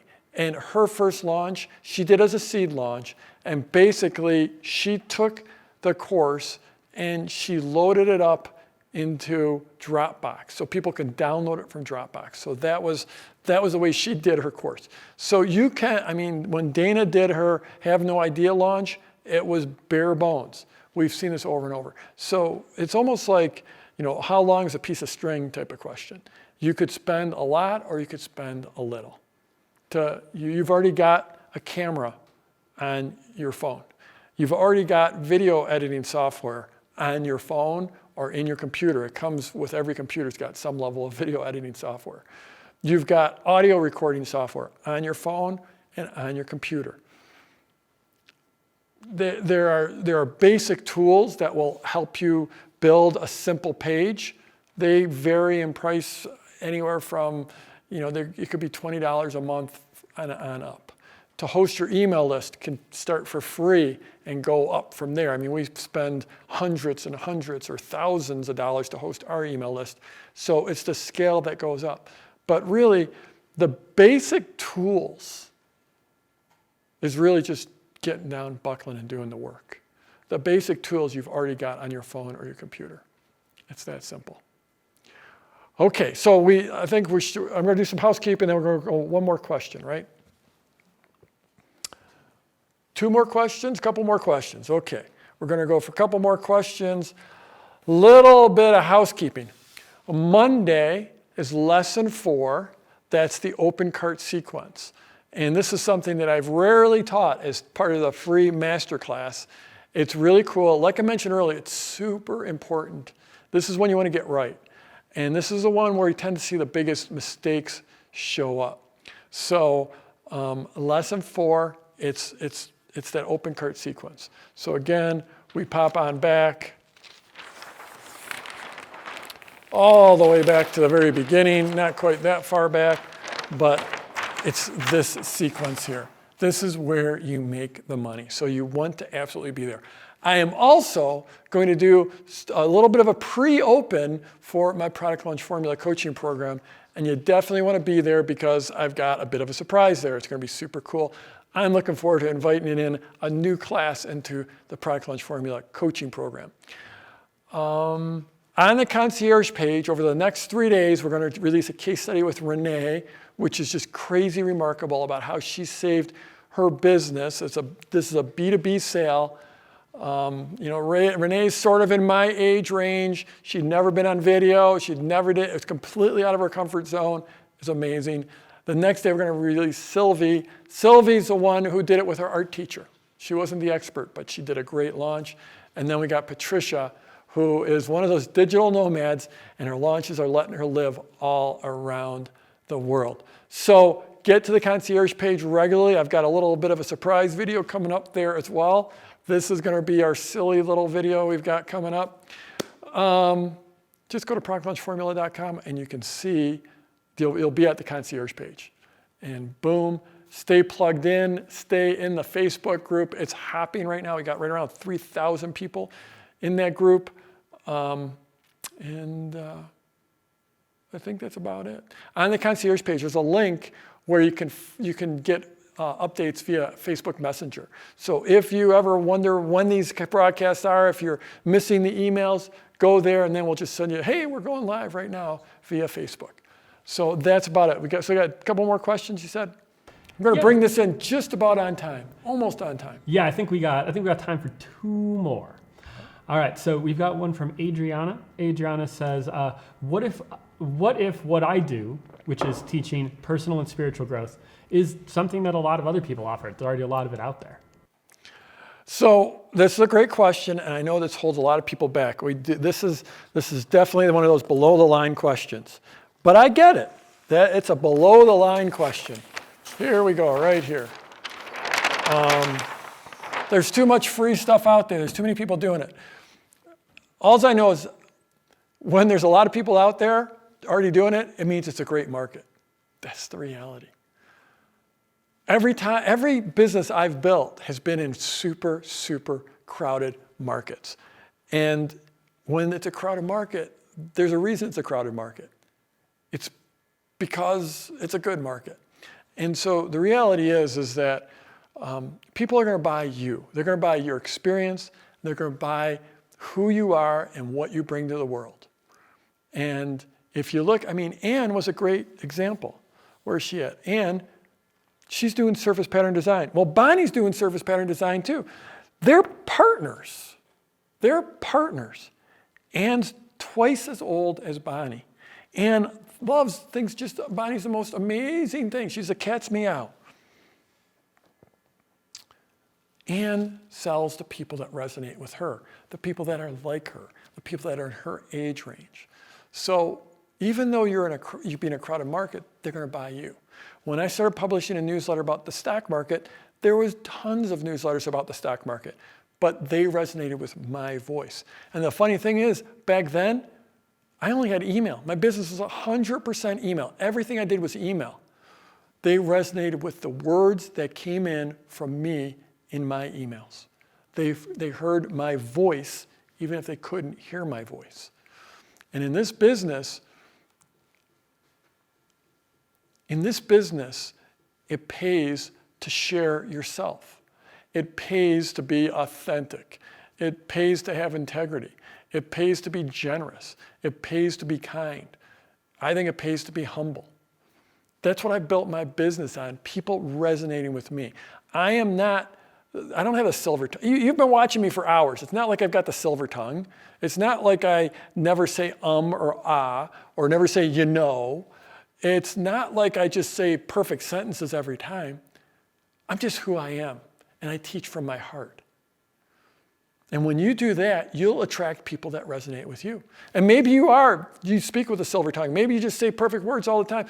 That's okay. You'll just have different people resonate with you. So this is a great big world. And you don't need millions. You don't need hundreds of thousands. You don't need tens of thousands. You need hundreds or thousands of people in the entire world out of 7 billion people that resonate with your message. That's what wins. That's what's so great about the world we're in right now. That's what's so great about the internet. That's what's so great about the online business, is because you just need a tiny little sliver of people that connect with you. There are a lot of people that teach business building. There's a lot of people that teach online marketing. I got a lot of competition out there. It just so happens I started at the beginning and I created something that no one's ever created anything like this. So I really do have this amazing lock, but still at the end of the day, there's people out there that they want someone that's a lot younger than me. They look at me and they say, he's so old, he can't possibly know anything about online. Or he's just not fancy enough. He's not polished enough. Sometimes he says the wrong words. He talks too slow. He's got gray hair. He lives in Colorado. I mean, the dude lives out in the mountains in Colorado. He can't be serious, right? Doesn't matter. There are plenty of people that do resonate with me. In fact, you're better off if your marketing repels a certain amount of people, a certain segment. Because, if this is the market and these are the people that resonate with you, you're better off if everything you do repels those people. Not like you're trying to be rude or mean, but you know what? If someone's looking for someone who drives a Lamborghini and wears a fancy watch, or I've had people, say, we can't take you serious because you don't wear suits. I've gotten those comments. Like, no one can take you seriously in a t-shirt. No one can take you seriously in a polo shirt. You look ridiculous. Someone actually left that comment on my blog. You look ridiculous in that t-shirt. I'm not going to be in a suit. You're never going to find me in a suit. You're never going to see me wear a tie. And if that's what it takes, then we're just not right for each other. That's fine. In fact, I guarantee you, there's no one here that wants to see me. No one in 3 hours and whatever, 7 minutes in, no one is saying, boy, I'd pay more attention if he had a tie, because you're gone. They never even got here. You just need this little segment. That's all you need. I'm not saying to be mean to him, to be rude, but I get who I want. I want people that are driven not just by money. Nothing wrong with money. Money's great. Income's great. But I'm not looking for people that are just driven 100% by money. And like I've told you, just backing up, when I started out, I was desperate. I just wanted to make $10,000. Absolutely desperate. But I evolved. So if you just want to get started and make that money, that's fantastic. But who I attract is people that want to make an impact in the world. And that's why my life is so amazing, because I am surrounded by incredibly generous, giving people who have a big mission in the world. And oh, by the way, they want to have a great lifestyle. You'll never see me saying hustle, hustle, hustle, hustle, work 24 hours a day. It's not my gig. If you just want to just grind it out and work 24 hours a day in the next 70 years, I'm not your person. Do we occasionally work really hard? Of course, there's a lot of work to be done in a launch. But I'm after people, not after them, but the people I attract are people that want the lifestyle in addition to the income, and that are driven by an impact. And so that, again, I told you, I have this, just look at the people you've already seen, the case studies we have whatever, almost somewhere between 40 and 50 case studies coming up for you. But look at the people I've already shared with you. Blaine and Bonnie and Annie and Amanda and Jonathan and David and Sean, Vanessa, Robert. I'm forgetting some in here, but they're amazing people. That's the world I've built.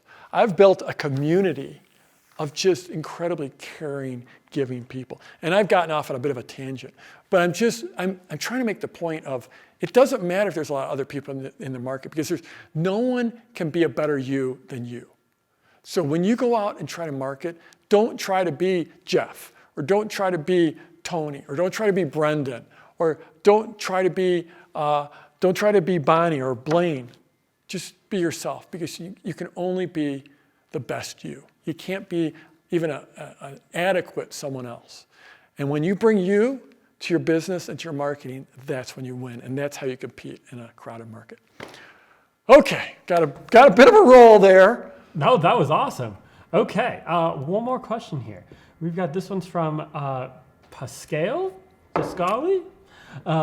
What would you say to the concern that if I start charging people for my offer, it'll attract criticism for money grabbing? Because in my niche, helping kids succeed at school, there are plenty of people offering information and support services for free.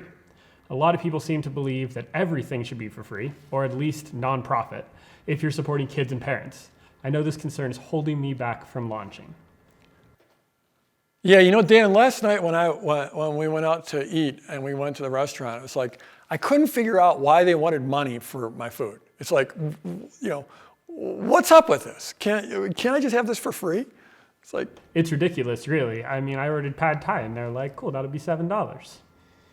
Ridiculous. It's like, what's up with that? It's like these people that show up and say, if you really cared about people, you would be giving this stuff away for free. It's just, do those people work for free? This is the reality. It's like, if you look, I'm not even going to go to a diagram. If you care about the work, and Pascal, I get this because there are markets where a lot of people ask this. It happens in mental health. It happens in teaching. There are art. It happens in so many markets where people feel like you're a money grubber if you actually sell something. And the reality is, if you really care about the work and the impact, you need to make money. I mean, Mother Teresa needed revenue. You can't do the work, you can't save the world unless you have revenue coming in. If you're truly serious about making an impact, if you're truly serious about supporting those kids and the parents, well, maybe you could do it for a few months for free. Maybe you could do it for a year for free, but you can't do it long term. And you can't scale it up because at the end of the day, like I talked about, when you start off, it was just me for years. Then it was me and my wife Mary for more years. But eventually, if you want to go far, you go with a team. And you know what? Pesky little thing, but my team, every month, they really prefer it if I pay them, right? People like to get paid. So the reality is, you cannot build a long-term sustainable impact. You cannot help people sustainably unless you're getting paid. And is there free stuff out there? Absolutely. You know what? I bet you if you went to YouTube, you could type how to do a launch, and there's some stuff for free on how to do a launch. You know, a little 6-minute video, and you know, we're 9 hours into this. We're more than 9 hours into this. It's like, why not just go to YouTube and watch a 6-minute video and learn how to launch? Well, do you think you're going to get the depth of training, the depth of learning there? The depth of experience? You're going to get the formula? You're going to get the resources? No, you're not. And this is how you compete in your market. You compete by being you. You compete by bringing your special sauce, your special skill set, your life experience, the essence of you. That's how you build that's how you build a business. And that's what's so great about this. You don't have to be some big industrialist. You don't have to have huge capital. You don't have to have a ton of money. You just have to bring you and show up, and you're going to build a great business. You're going to build a great online business. You're going to have you can do this. You can do this. All you need is you. That's it. You are enough. And I'll see you in lesson 4.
Super secret segment. Thanks for sticking around.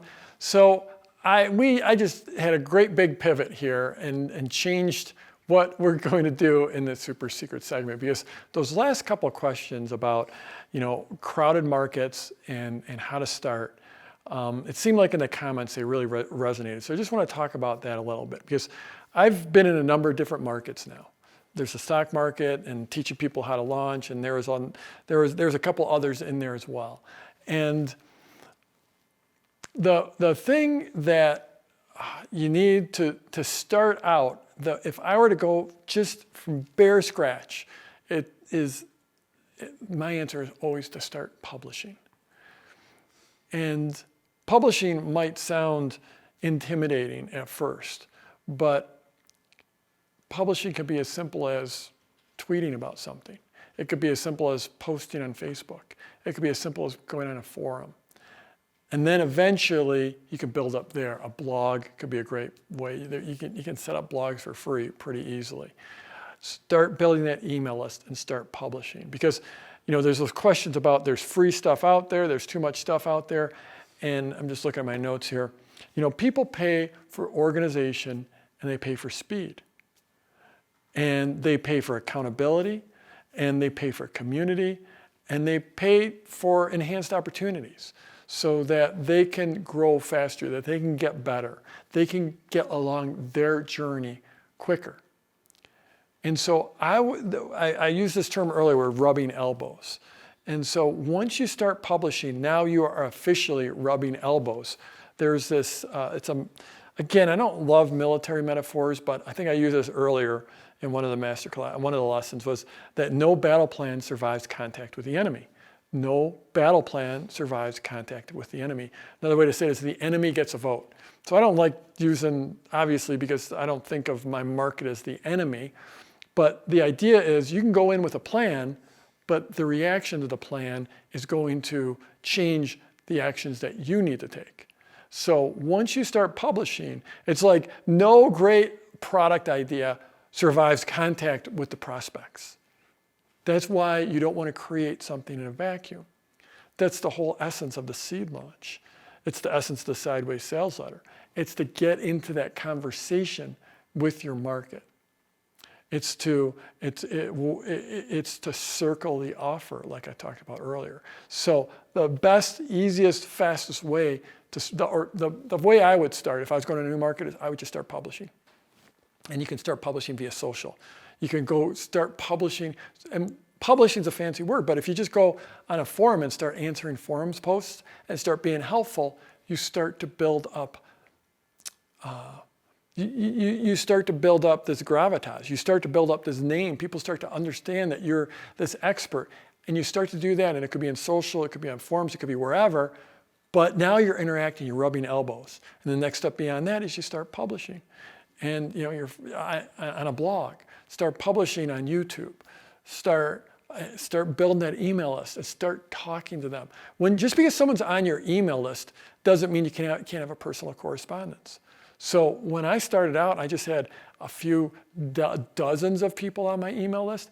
I'd be sending one-on-one emails back and forth, getting to know them, getting to know the avatar. That all goes back to that journey I showed you where you're gradually circling the offer. You're learning to talk to the market. You're learning you're learning what words they use. You're learning what those fears and dreams and hopes and aspirations are. And staying tied into that is the key to long-term success. And it's the key to getting past that there's free stuff out there or there's too much other stuff out there. So that's your super secret segment. I'll see you in just a few days in lesson 4. Keep watching that concierge page. These case studies I've got coming up are amazing.